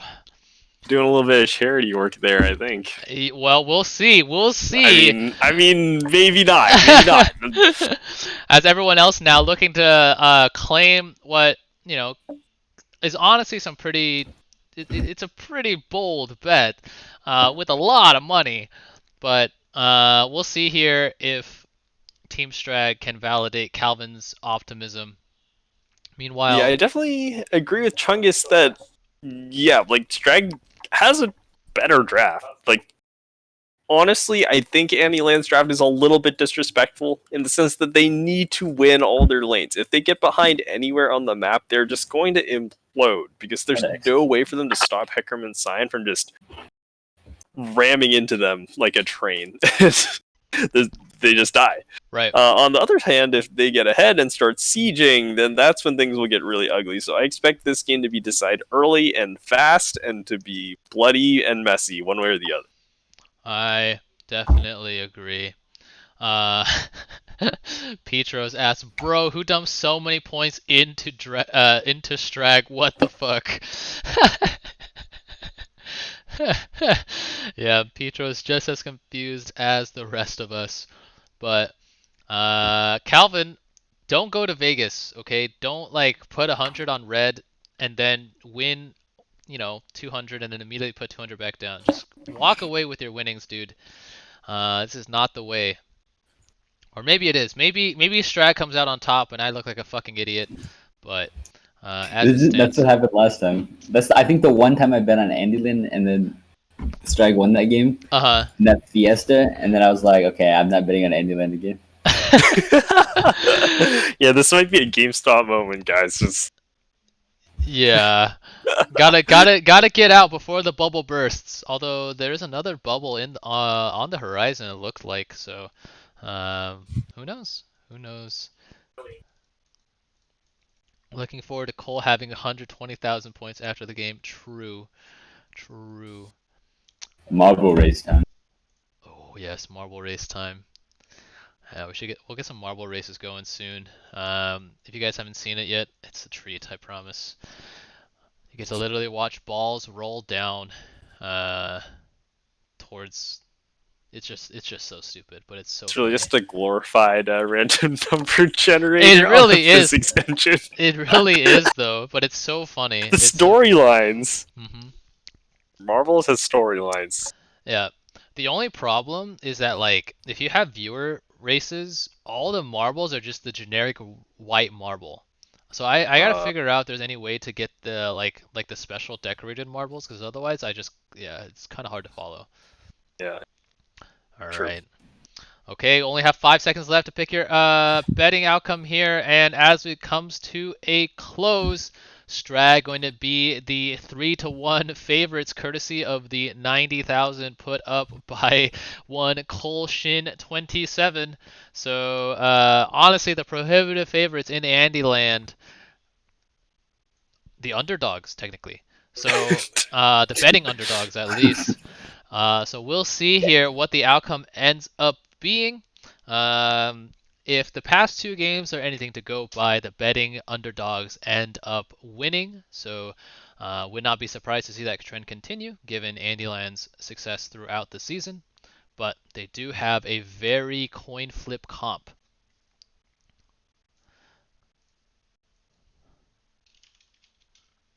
Yeah, I think what is going to be really important in the early game is how these junglers use, because first crab can quite literally end the game.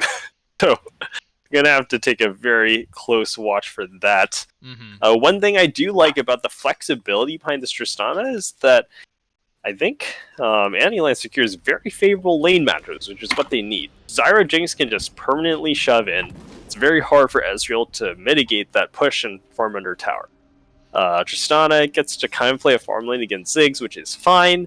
And then Fiora has an amazing matchup against Sion. Parrying Sion Q, easiest thing in the world. Like, he stands still and charges it up, and you use parry, and you win. So. I want to see Trist let Ziggs push level 1, and then Lilia 2 camp into mid, and level 2 Trist. Yeah, or honestly, if they invade at 1, maybe they can look to set up like the turn to Raptor. But maybe that's dangerous against Thresh. Yeah, I think it's dangerous against the Sion. It's hard to invade Sion. True. Yeah. Okay, gonna be an invade Silent coming Voice out is here. watching his character. We're good. Alright, so gonna be an invade coming out here from Strag, which will be immediately spotted by the Zyra. Literally gonna take this opportunity then to drop a ward onto Hecarim's blue buff. Yeah, I think the early pathing of these junglers is gonna be really interesting to keep an eye out on. As you mentioned, Chungus, Lilia has a good amount of early gank potential. With the passive stacks, can really zoom into a lane when the laners are least expecting it. But does also have the fallback option of clearing just as fast as Hecarim as well. Both junglers are capable of that 315 clear. Hecarim's is a little bit easier to execute than Lilia's, but both players are accomplished on these champions. And also Lilia gets the Zyra leash as well. Super leash from plants always feels good. Indeed.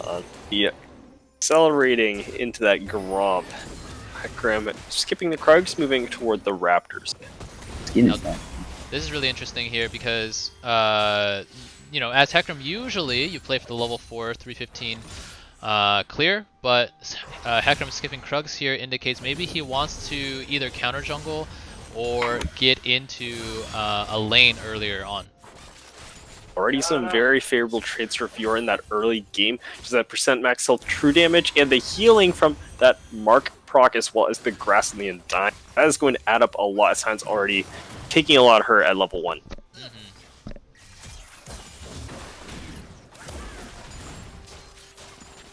Unfortunately, Chungus Tristana going to be the one to get the early push on to Ziggs here in a battle of the Yordles in the mid lane, so that level 2 potential gank from Lilia not going to come to pass.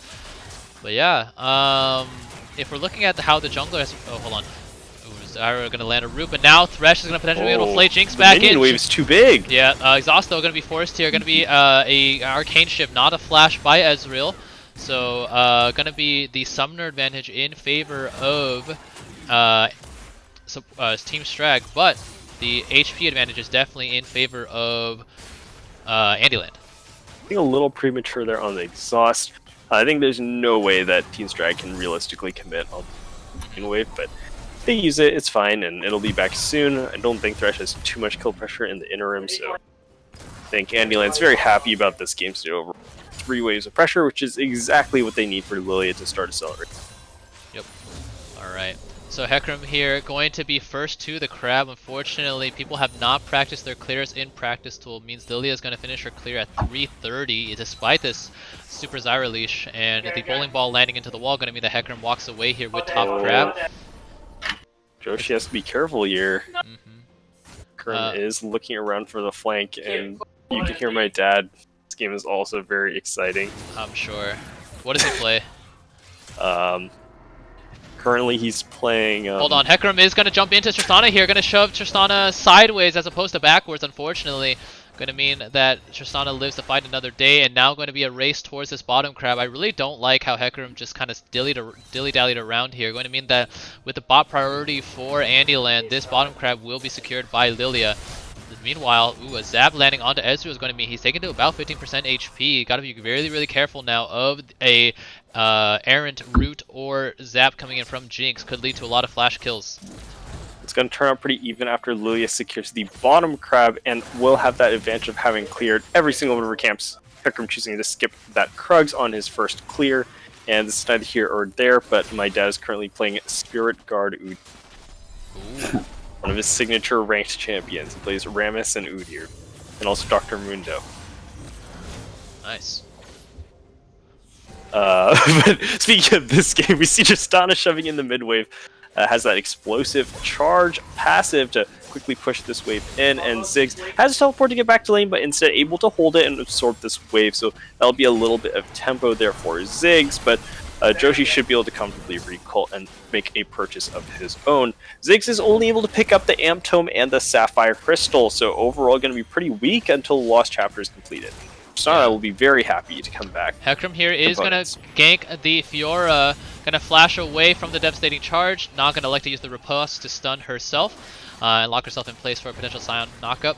Meanwhile, Thresh gonna bluff a hook, or actually gonna hook Zyra into turret here, but now gonna be turned around on by the snare. But that was really funny coming in from Thresh. The lantern over the wall, despite Hecarim showing top, to maybe bluff a gank. Regardless, gonna result in Zyra flashing away. You know, the classic 6-man gank. Ganking from next game. Yes.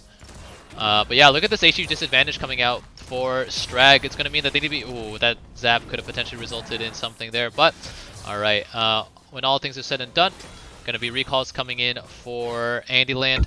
A pretty big CS advantage for Jinx. And should be a big CS advantage for Tristana here as well, as she picks up the wave that was just shoved into tower courtesy of Ziggs. Yeah, Andyland's name in the game is just push is good. Push all their lanes, they get pressure, and their jungler has tempo, and they're going to see if they can convert this Ezreal. Don't be deceived, is even on form right now, but his wave is in a miserable spot and is going to have to recall. And then with the wave frozen, Jinx is going to build a massive CS lead with a higher tempo. Yep.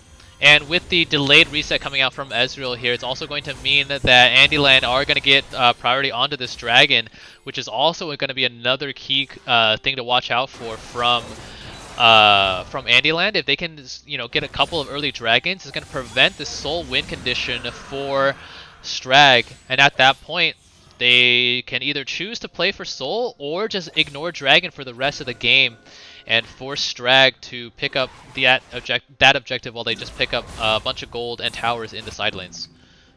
Yeah, Gordo Lee stacking up a big wave there in the top lane. Could even look to dive. Oh wait, Pawpaw, that's a little...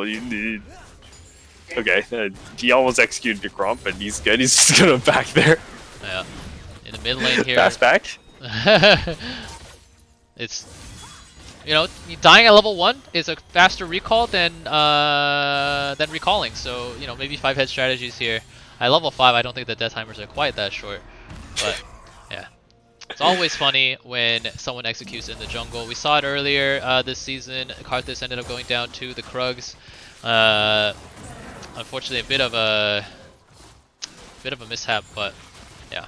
In this game, no action coming out thus far, which I feel like slightly favors Strag. Meanwhile, hold on, speaking of no action, going to be action here in the top lane as Tristana gets found out by Hecarim. Going to be forced to jump away. Unfortunately, the bomb not going to land now, though. Hook is going to land onto the flash of Zyra. Ezreal going to flash in, or Arcane Shift in now. Zyra is going very, very low. Meanwhile, on the top lane, going to, oh no, Zyra, where are you going, buddy? But it looks like Gordo Lee going to go down here. First blood will be handed over to Sion. Zyra with the exhaust, able to live through the burst coming out from Thresh. And now going to be a deep teleport coming in from, looks like Ziggs. Going to be a flash play landing onto Jinx. Here we go. Hook going to land onto Jinx as well. This will be a very, very dead Jinx shortly. Zap going to come through, try to turn around the kill onto Thresh, but he'll going to be enough to live her through that. And Lilia not going to be able to find any return damage, unfortunately. Good play again coming out from Strag. Yeah, if you are Cole Shin and you all lived on Team Strag, this is a happy day for you because your team is off to a great start. We'll see if they're able to maintain control. That dragon lead is still in favor of Andyland, and they do have big pressure on the map still. You'll Hold on, notice Tristana now going to jump in, but there is a Hecarim waiting in the wings. That might be enough damage with the Ignite over the top. Going to blow up. Boom! And there goes Ziggs. So Tristana able to turn it around and pick up a solo kill, even with the Hecarim waiting in the shadows. So good pickup there for Joshi on this Tristana. Yeah, Joshi trading back big in the middle lane, and even though there's a 2-kill advantage for Team Strag, it's really not representing more because they're not able to turn that into a CS lead. But the pushing advantage means that even though you get those kills, you're not actually denying farm. That's where gold and resources come from in this game. Teams do overvalue kills. Kills are good, but they're not good because of the 300 gold you get. They're good because you deny your opponent waves. So yeah, like you got to push in. Get actual pressure and then dive them off of resources. Otherwise, it's all it is 600 gold. Yeah. As you take a look here as well, Sion got to be very, very careful. There's a Rift Herald being started by everyone not named Jinx and Fiora on the side of Andyland, and this could potentially lead into a dive as well. Hecarim is in the area and will have the Onslaught of Shadows available very soon, but Sion here, if he eats an accidental Vital proc. Hold on, Lily getting engaged on here by Hecarim, but there is now Hecarim gonna fall asleep very, very soon. Gonna be heavily overextended, but the Death Rocket over the top, able to lock that one down as well. So a little bit of over-aggression coming in from Hecarim, gonna result in a kill, another kill donated over to Andyland. Gonna be picked up by Lilia. So picks up the Herald and picks up. Hold on. Oh my goodness. Okay, so Fiora almost picking up Sion underneath his own tower. Yeah, Ezreal will retaliate a little bit with a few plates on the bottom side, but overall, I'm not sure how much it is going to convert to. Lilia taking a visit in the top side of the map, has that Rift Herald available. Oh, they're looking now, to dive! Yep, they're able to pick up the dive here. Fiora going to be able to walk out on top of the Grand Challenge, healing, and Sion, meanwhile, just going to pick up a couple more CS with the zombie form. I was about to say, like, Hecarim was in a good spot to counter out the dive, but then ended up going way too aggressive onto Lilia. So it's going to mean now that the kill lead is leveled up here, or evened up here for Andyland, and they are also have prime positioning onto the second dragon of the game. It's going to be a bunch of solo plates for Gordo Lee, while Joshi preps midway for the next dragon spawn, which is going to be in 30 seconds, with Cloud and Infernal being the first two dragons. We're either going to get an Ocean or an Earth Soul. Both those are very exciting options for Yeah, I really like a potential Mountain Soul here for Strag as well. If you think about it, 5 damage options coming out from Andyland means that any extra resist you get is going to be really nice to stand up, and that way your backline can really start doing damage while your frontline actually survives. If they have no frontline, you just gotta live. And that way your backline can do damage. Hold on. Meanwhile, speaking of doing damage, Tristana not going to aggressive. Oh, the satchel's going to be a little bit too far there. Ziggs actually going to just knock himself up, but able to get away. But if that happens again, Ziggs will go down. So let's see if Hecarim here is wise to it, is able to turn around a potential kill attempt for Tristana. Tristana does have Flash Ignite available. Potential dive, maybe? No, is going to let Ziggs just hang out, but threaten aggressively. Dragon is on the map. Yep. And there is a significant HP advantage for Tristana. Oh, here we go. Alright, gonna flash in, gonna be immediately knocked away by the Scepter Charge. Now Hecarim's over the wall here, gonna be forced to flash. Oh! Ends up knocking the Tristana in, but now Buster's not gonna get Hecarim away, and now the onslaught shell's over the top, but the Tristana is out of options here. No flash available will mean that the Meglin Gunner will go down. Meanwhile, Sion is teleporting here in the bot lane. Does have the ulti here, but can't hug the corner that tightly. Is not named Nunu, which will mean that Zyra, Jinx, and Lilia are able to walk out, but it's also going to mean that the second dragon of the game should be picked up by Strag. Unfortunately, though, for Sion, it's going to mean that his lane opponent, Fiora, should be able to get the first turret of the game as well as all 5 plates. Yeah, Strag is winning fights, and they're getting gold back, but the problem is these towers, and the problem is this Fiora on the split. Who on their team is going to beat Fiora later? You look at their team, and it's no one. No one can challenge Fiora 1v1. They're going to have to send 3 or 4 members to stop Gordo, and this is... I don't know. I'm just really worried for how they're going to manage. Yeah. I think Gordo should build more for split push. I don't really think Gold Drinker is that good after the nerfs. I'd like to see Starbreaker, Triforce coming out and just build purely for split push. Yep. So, I remember now, he picked this, hold on, Rue gonna land onto Thresh here. The Mega Death Rocket is available, but not gonna be used. Thresh, I think, is just a little bit out of execute range, but if he eats a couple more autos from the plants, it will mean that he can get executed by that global ultimate. But I was gonna say, in their first matchup here, Gordo also went the Gore Drinker Fiora and was just not a threat at all throughout the game. Then ended up dying multiple times in side lanes to Cassiopeia. So yeah, I don't like the Gore Drinker build either. I didn't like it even when Gore Drinker was good, because it means that you want to really teamfight as Fiora, and like if you're wanting to teamfight as a top laner, why would you pick Fiora? Speaking of teamfights, we may have something happening in the bottom lane just now. Andy committing really hard for the tower damage here, but Hecarim is on this side of the map. The Tribush ward spots him out, and I think it's going to be called off. Yep. So yeah, we're seeing heavy lane advantages. It's basically just lane kingdom for Andyland, which is really how they need to play this comp. But if they make 1 or 2 slip-ups, it's going to mean that they fall behind. And when a damage comp like this falls behind, you really have no recourse to get back into the game, barring some massive throws. Sion here, kind of struggling, taking a little field trip to the river while he clears wards. But Fiora's up 40 farm at this point. Ooh. Hold on here, gonna be a hook, not landing, gonna be countered by the splash, but Zyra gonna go into the True Shot Barrage, which means that he goes down. Huge onslaught shadows, going to fear Jinx into the turret, and now that's gonna be a kill on Jinx, and the Mega, oh my god, these Ziggs bombs suck so much. Ooh. Oh my god, if this Ziggs had any idea how to press R, that would be a dead deer, but it's actually going to mean now that Fiora is able to pick up this spot lane turret, can potentially go aggressive on to these Ziggs as well. All in all, it ends up being a 2 for 2, but if you're looking at Andyland here, they're perfectly fine with this trade, able to pick up the tower, and Ziggs teleporting bot means that Tristana picks up the mid tier 1 as well. All tier 1s have been now taken down by Strag, or by Andyland, excuse me. Meanwhile, Sion's trying to return the favor in the top lane, but needs to be careful. There's a Zyra and a Tristana. Yeah, some really disciplined play coming out of Andyland. Really like how Mr. Trunks holds his flash there. Realize the fight is lost after they commit that teleport in the bottom lane, and just says, yeah, I'm going to hold this, it's fine. I'll use it for next fight, and allows himself to die, knowing that Joshi is trading back so much in the middle lane. We're seeing here, though, we saw Tristana try to go aggressive onto Sion. I think ended up killing herself more than she killed Sion. So if this Sion can really get himself into some of these team fights, can pick up a couple of armor items here, should have a good time up against this triple AD threat coming out from Andyland.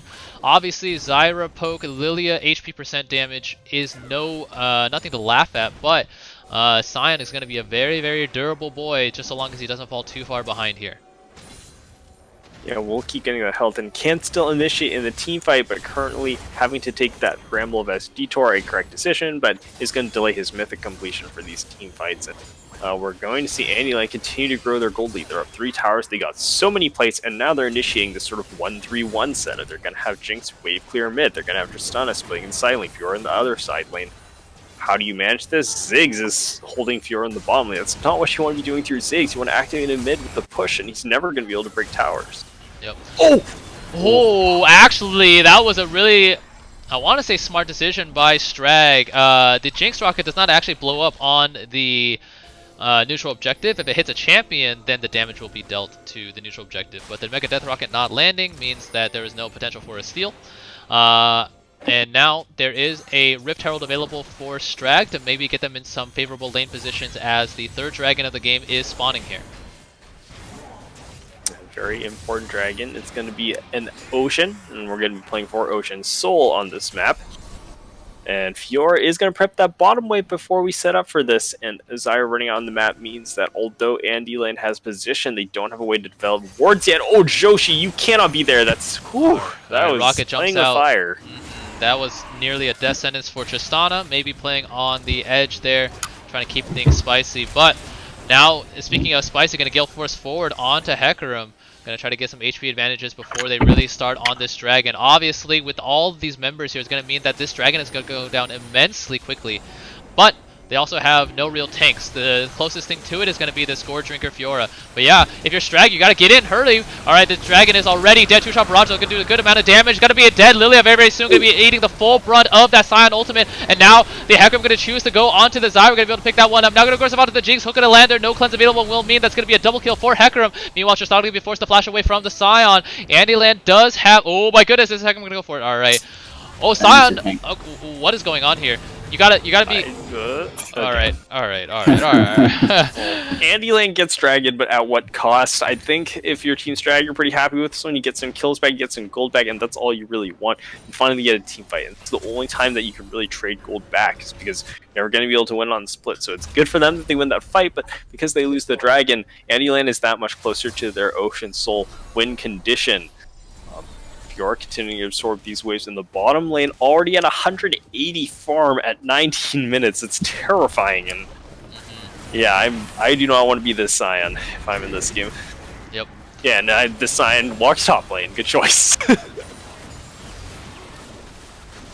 Now Ziggs needs to be careful. Obviously he wants to use his satchel onto that mid-tier 1, but it also means that he will have no escape options. So yeah, unfortunately not going to be able to drop it just there. It doesn't matter, he'll come back at some point, just collect it. But it's going to mean here that Andyland still have the makings of a gold lead. It's going to be a meager 1 and almost a half thousand. But if you are Strag, I think you're comfortable with this. Again, this was a very strong early game comp coming out from Andyland. And although they have scaling options, their lack of a front line means that their mid-game team fights are going to have to be very, very, well, they're going to have to be played very, very well. Yeah, I think the main thing is that both of these teams scale well, actually, right? So it's not like one team has a scaling advantage. The main thing is that both of these teams want to be ahead, because their win conditions are so diametrically opposed that once one team is ahead, they just do their thing so well that the other team can't do anything about it, right? So if Team Strag gets like 3 or 4k gold ahead, they're just going to chain engage, and Andyland can do nothing about it. Right. And then if Andyland gets 4 or 5k gold ahead, then Fiora's just going to super split the whole game. There's nothing that Strag can do. Kind of what we're seeing start to happen right now. So these next 2 or 3 minutes are really going to be super important, because Baron's on the map. If someone gets this objective, it's going to be backbreaking for both of these teams. Yep, definitely. Yeah, we got to keep an eye here on the potential Baron sneak coming out from Andyland as well. Whenever you have a high damage comp like this, it means... Oh, Joshi. Hold on, Joshi here, gonna jump, try to rocket jump to safety, gonna be knocked back in now by the onslaught of shadows.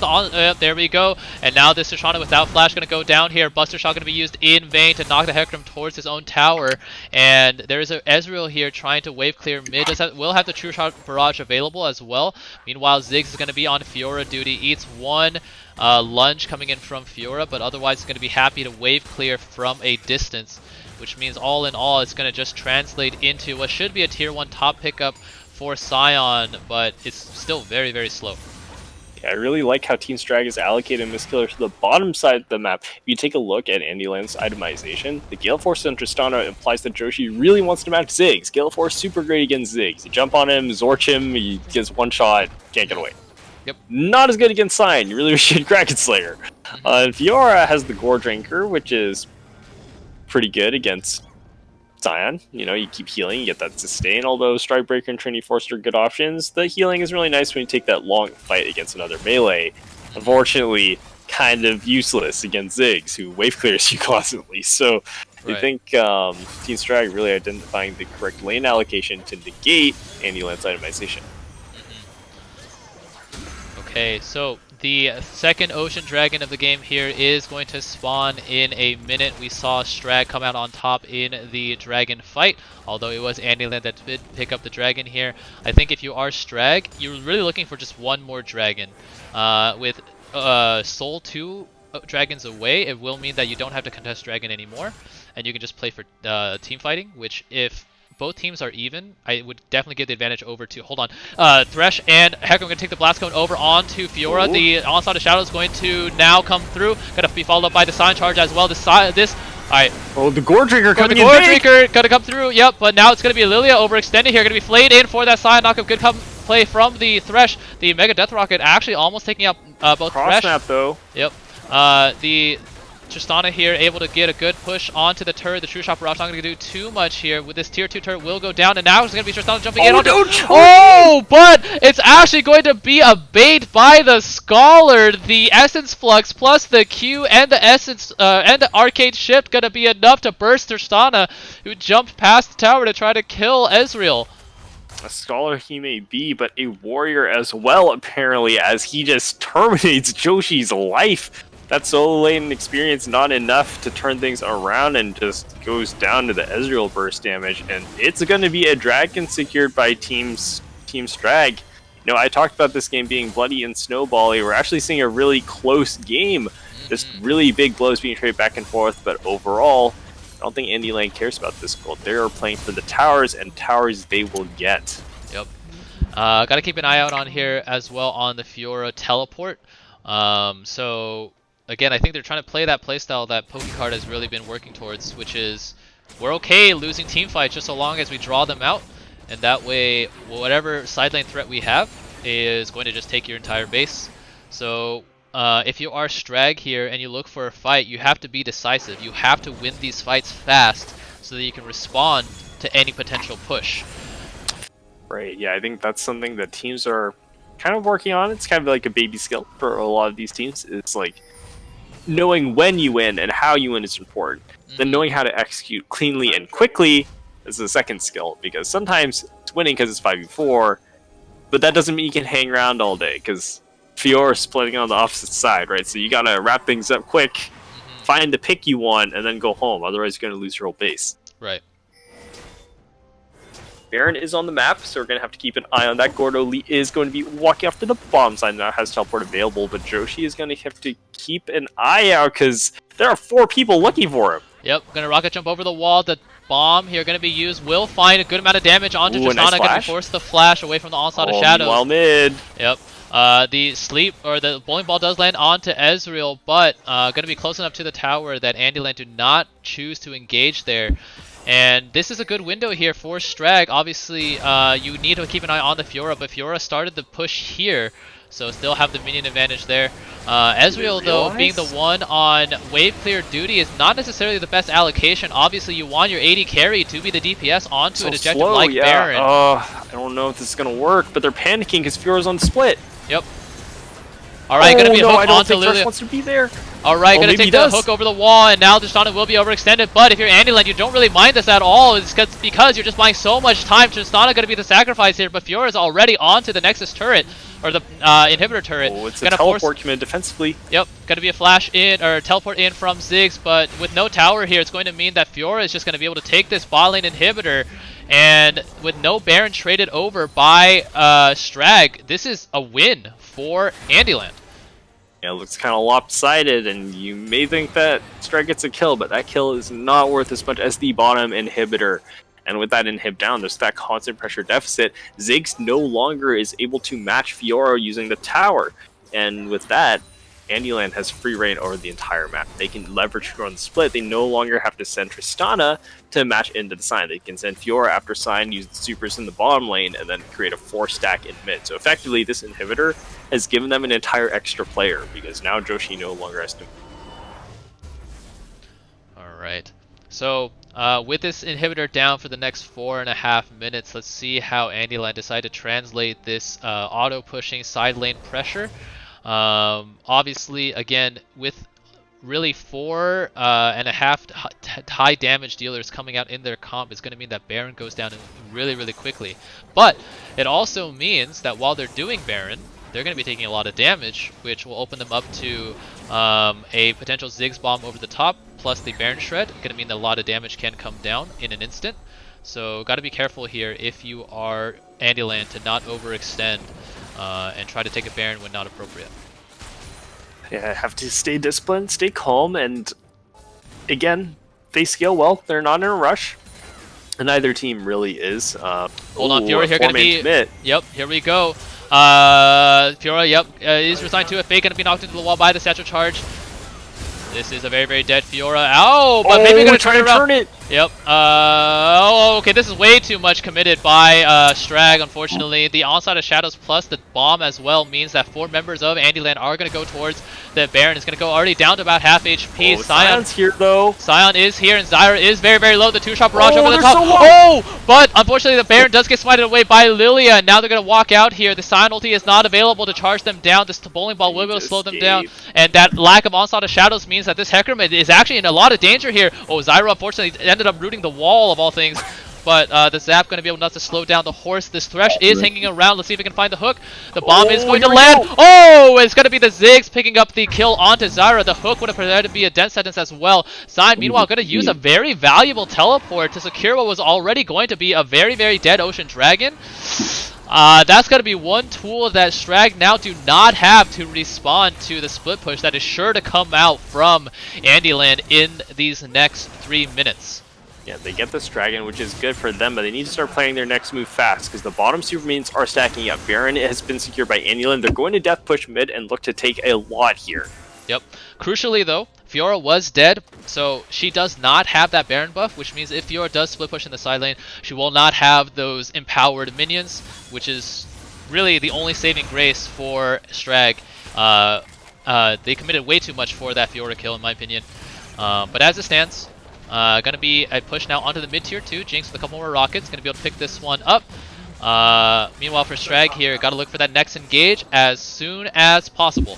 Onslaught of Shadows is available, as is the Sion Unstoppable Onslaught. Gonna be a potential engage here onto onto Fiora once again. Hecarim coming in here.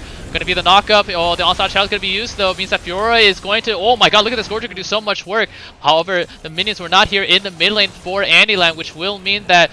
Look at, oh my god, the Zyra taking about 75% HP, the True Shot Barrage able to find the Zyra that definitely would have been a dead plant lady, but as it stands, it's going to mean that Zyra and Jinx limp away with their lives. Let's see what Strag turned this pick into. Yeah, it kind of feels like Andyland is trying to play the bad KDA challenge, you know, to see how many kills you can give over while still being in an advantageous situation. And because they've racked up all these turret kills and all these inhibitor captures, it's looking pretty good. The problem is they haven't really converted off of this Baron in the bottom inhib, so all it means so far is that Zig has been funneled tons. Yes, he's already up to 30 farm on Tristana. So unfortunately, this bottom inhib not really paying off. They get the Baron, but the Baron doesn't really pan out either. And now we're kind of in this awkward situation where Andyland needs to figure out their next move to pick open the base. Yep. Yeah, I think that in-hit take actually wasn't super smart, considering how it played out. They kind of wasted Baron, Fiora getting caught in the side lane, and now Strike has a chance to get the Ocean Soul, which is definitely a win condition for them. Yep. Yeah. I think the play is fine, but Fiora needs to play it way slower. I think not realizing the bottom in-hit pressure is so important. Just wait, like you're not in a hurry to pressure in top, and if they 3-man you need to be in a position where there are ways on the other side of the map where you can trade. It's nothing. Yep. One thing to keep an eye out on here, though, is the very synced timers of Ocean Dragon and Baron. Baron will spawn 15 seconds after Ocean Dragon spawns, which means if either team that is on Dragon first is not decided. Hold on, gonna be a charge here into the middle, gonna land flush onto Jinx, and now the knock gonna land on the Zyra as well. Would be the bot lane gonna go down here. The Death Sentence gonna spell Death Sentence 4. The split push. Yep. So let's see what this guy's gonna send back here. Sion and Ziggs will be the calls. So Tristana gonna be pushing into the bot Sion lane. canceling. Only Ziggs is packing. This could be a disaster. Okay, I think so it's just bot inhib. its bot inhib will go down here, but Ziggs actually should respond. Joshi. Oh, Joshi gonna Gale Force in, gonna try to flash away now, gonna now look for the solo kill onto Tristana. Meanwhile, Sion gonna be sent to match the Fiora. This Tristana will go down. Meanwhile, Fiora just playing for the inhibitor. No, actually playing for the Sion kill. Okay, gonna go back to the inhibitor now. Should be 2 inhibitors picked up here for Andyland. But Fiora should not be able to walk away here with her life. Yep, will go down very, very shortly. Let's see if we can pick up a return. Yep.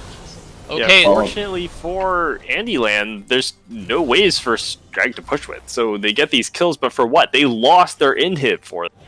So I think actually Andyland comes out a huge victor for this play. Yeah, Lilia meanwhile going to be forced to flash away. It does land the double bowling ball onto Thresh and Hecarim. So all in all, it ends up just being one inhibitor. Tristana was able to be pushed off of the bot lane inhibitor by Ziggs when all is said and done. But yeah, this top lane pushing wave now is going to mean potentially dragon pressure for Strag. Or for Andyland. I don't think this changes the approach because they have Sion TP for the flank anyways. I think this is a pretty big win because you have now top farm that's unavailable for Andyland, and you get crucially both flashes from Lilia and Tristana for these crucial fights coming up. Yeah, that is a good point. Jinx, meanwhile, does have flash, was unable to flash away from the unstoppable onslaught of Sion, which really started that whole trade. But Tristana here lurking in the shadows. I don't think she's aware that Ziggs is on blue buff just yet. Okay, Ziggs able to pick it up just in time, and oh my god, Tristana actually walked into the minefields. Just the minefields did that much damage to her. Obviously, Tristana not going to pick up any magic resist in her build, so needs to really be careful. You know, one thing we need to be careful is that Gordo Lee is extremely strong, like Flame Horizon his lane opponent, but unfortunately now gonna walk in though. Not doing so hard. Oh no! Onslaught of Shadows over the top, gonna be riposted. Carry. Yep. So that is gonna be a huge initiation tool unavailable for Hecarim. Kato, a little too trigger happy, and they need to kill this dragon fast. TP. I don't like this at all. Naked. Yep. So dragon going to be started here. Baron will be spawning in 10 seconds. So immediately after they pick up this dragon, they need to run over to Baron because there are 4 members of Andyland camping it. They're going to start it right now, but Fiora is still on the bottom side of the map, is ready to push. Yep, they should have enough time here. Sion also has an unstoppable onslaught, but actually going to be the one to send back. Oh no, True Shot Barrage is going to be... why are you... Oh wow, the Baron auto able to pick up the Zyra here. Now they're going to go engaging onto Lilia. Lilia unable to get out. Unfortunately, no Onslaught of Shadows available for Hecarim. Would have definitely helped a lot in terms of chasing down... No, I was looking. Okay. Like the backs of the rocket. Alright, so Sion and Ziggs were able to return home. Fiora will be able to pick up this inhibitor shortly. Gonna be satchel charged away. Actually, a couple more autos. Meanwhile, in the top lane, Tristana gonna go down. The inhibitor was picked up by the pick was picked up by Ezreal. Fiora able to pick up the bot lane inhibitor, and now they need to get rid of these super minions pushing in the top lane. This Nexus turret will go down with just a few more empowered minion autos. That is gonna go down. Hecarim, where are you going? Okay, so super minions themselves able to pick up the turret, and this is a nearly naked Nexus for Andyland Strag. really taking my challenge of pacifist League of Legends seriously. This is a no-kill game. The objectives only, towers only. They maintain a gold lead because they keep getting Barons and then dying with them, and Baron gives you a lot of money. Yeah. The only problem here, if your team's Strag, there's just no conviction coming out from these backs, or like not conviction, I guess, but just chaos, right? Which is what you really want to be sowing if you're playing this comp from Andyland. But every second matters on those recalls. Every decision needs to be made with clarity, and if you cancel your recall and restart it 2 or 3 seconds later, that will be the difference between a dead inhibitor. I think they could have pushed the ender. They had that huge wave mid. They have double TP too. They send Ziggs and Sion back to kill Fiora, and then double TP mid with Baron, Ocean Soul, and end the game. Yep. I think as well, if your team Strag, you got to be questioning here, is it worth it chasing down for these meaningless kills instead of translating them into objectives? If you look here, only 2 towers taken by Team Strag despite this massive gold lead, which I think really speaks to how they're really hunting these kills. But if you're Andyland, this is what you want. You want them to Part of it's that overcommit they're for these hunting for kills, but part of it, Roger, is that when they're getting the kills, the waves are pushed up, right? So Andyland's pushing up before they die, which means they lose nothing for their deaths every time. Yep, definitely. Yeah, and now the waves will manage themselves. Both top and bot lane is going to be pushing in favor of Strag, or sorry, of Andyland. But yeah, hilariously, I think Strag would have been best off with Cloud Soul because the Ocean Soul's not doing anything. Andyland's never actually fighting. So I think if they could pick any soul here, they would actually be happiest with Cloud Soul, so they can rotate faster, which is quite amusing. there have been a few times in this game as well where Hecarim used his ultimate in one instance and then immediately afterwards a bit of a regretted it. commando mission here. Bottom lane 2 in the top side. This could be big. Oh my god, here we go. Gonna be signed in a 1v2 up against Tristana and Sion, but Jinxing go very, very low here. The True Shot Barrage should be able to pick that up. Zyro gonna die very, very shortly as well. Now Lilia is on the run, but Tristana and Fiora gonna do a lot of damage to this Nexus turret.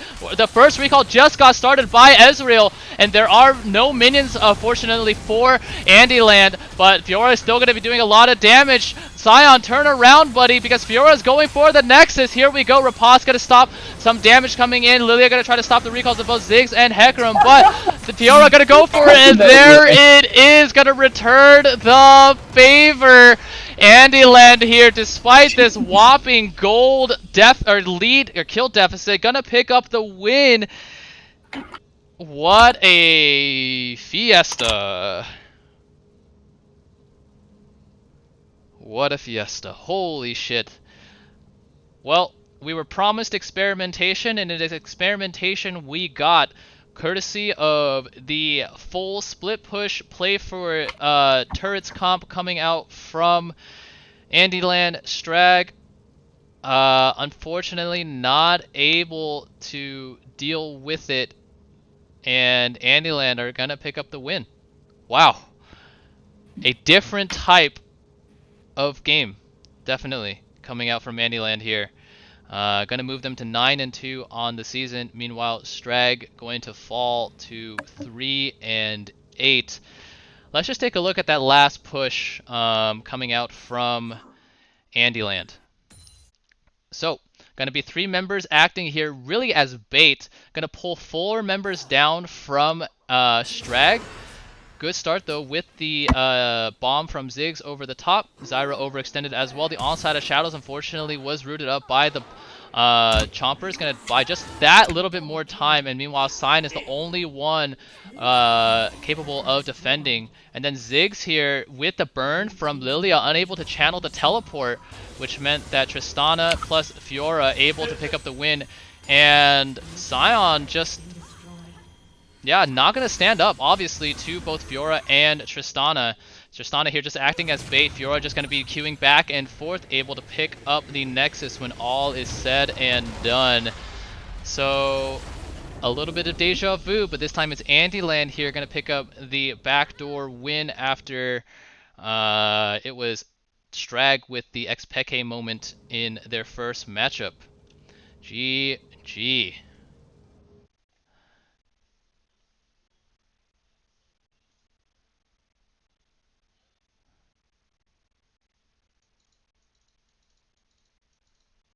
That's gonna close out our night, and damn, we're gonna begin our interviews now, right, Roger? Yeah. I'm just like, I need a moment to take stock of everything, and wow. Okay, so sorry, gonna get back on track here. We're gonna hear from Andyland, obviously. You know, usually there's a clear candidate for who you want to bring onto the interview desk, right? Because they have this massively, like, they have this nice looking score line. Maybe they're just, you know, they're 1v9 in the game.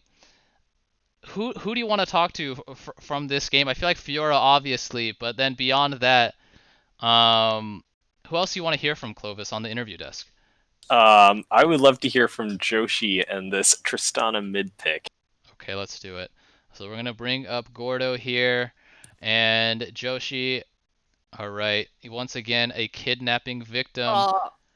Real quick as well, going to mean that the underdogs are 3 for 3 on the night. Cole Shin donating 90,000 channel points over to some very lucky, smart investors on the side of Andyland.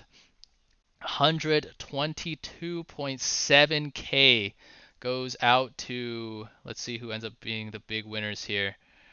Where are the details? I can't believe that it looks like 75% of people voted against this. It's not 75% of people. It's literally only four people bet on Strag, but one of those 4 people won big in game 1 of the night. Calvin won 90,000 and then immediately put it all on green. I'm hearing that Calvin doesn't deserve those points. Well, he doesn't because they're not his anymore. So there you go. And all right. Anyways, we're gonna hear from the victors here from Andyland. I think first question gonna go over to Gordo Lee. We saw the Gore Drinker Fiora yet again, but this time able to come out on top over Strag. What was the difference this game compared to the first iteration? Well, we reviewed the game against Strag from last time, and we just found that they just have to buy a few more seconds for me to just hit those towers, because that's what Fiora does best. Right. Even if they die for it, they can just buy me just that little bit of extra time I need to eke out to bring down the inhib, which then kind of snowballs the game because they have to take care of those for like the next 5 minutes, rinse, repeat, and yeah, I'm able to just smack the Nexus at the end. Yeah. Ended up just being a reversal of game 1 between these two teams. Last time it was a Cho'Gath going down to the last auto. I don't think it was quite the last auto for Fiora, but it was still very, very close. Who was the brains behind this composition? Was it you, Joshi? Well, I guess I definitely picked almost all of our champs, and I was, I told them at the very beginning of the games, like, guys, Andy's KDA in this tournament is too good. We need to take him down a notch so that he can live with the rest of us scrubs. And so now he did have an 11 KDA. We only managed to get it down to 8, so I think we have some more work to do. Okay, so maybe going to be another split push. Inting comp coming out from Andyland here. The final kill deficit was 27-6, but in the end, it's about whose Nexus explodes, and yours did not. We also have Kevin Anuhia to thank for the Fiora pick. He dared me to bring it out again before the game. Did he now? And he did. Okay. Yeah. So, I had to do it. yeah, it's going to mean that Kevin is going to have to send something to Andy. We don't know what that's going to be yet, so stay tuned, ladies and gentlemen. And yeah, we're going to look forward now to another week worth of games. I think we're on day 7 of 12 consecutive days of Season 2 of the Do It Big Invitational. Let me take a look at the schedule real quick.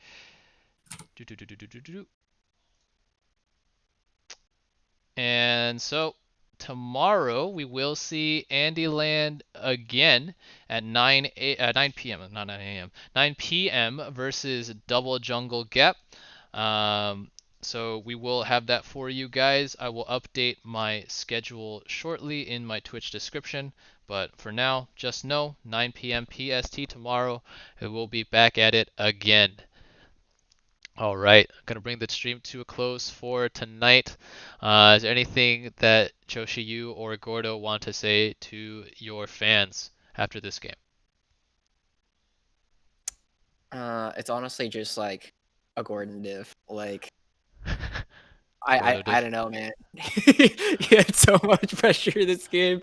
It's insane. The man is going to carry us all the way to finals. All right. Yeah, Gordo Diff going to be the call. Okay, so thank you again to all the teams who played tonight, to all of you guys for entertaining my stupid pre and post game questions. Appreciate all of you guys giving us wonderful spectacle. But yeah, 9 p.m. tomorrow night between Andyland and Calvin as Season 2 nears the end of the regular season. We will see who makes the playoffs. Don't miss a single minute. Good night, ladies and gentlemen.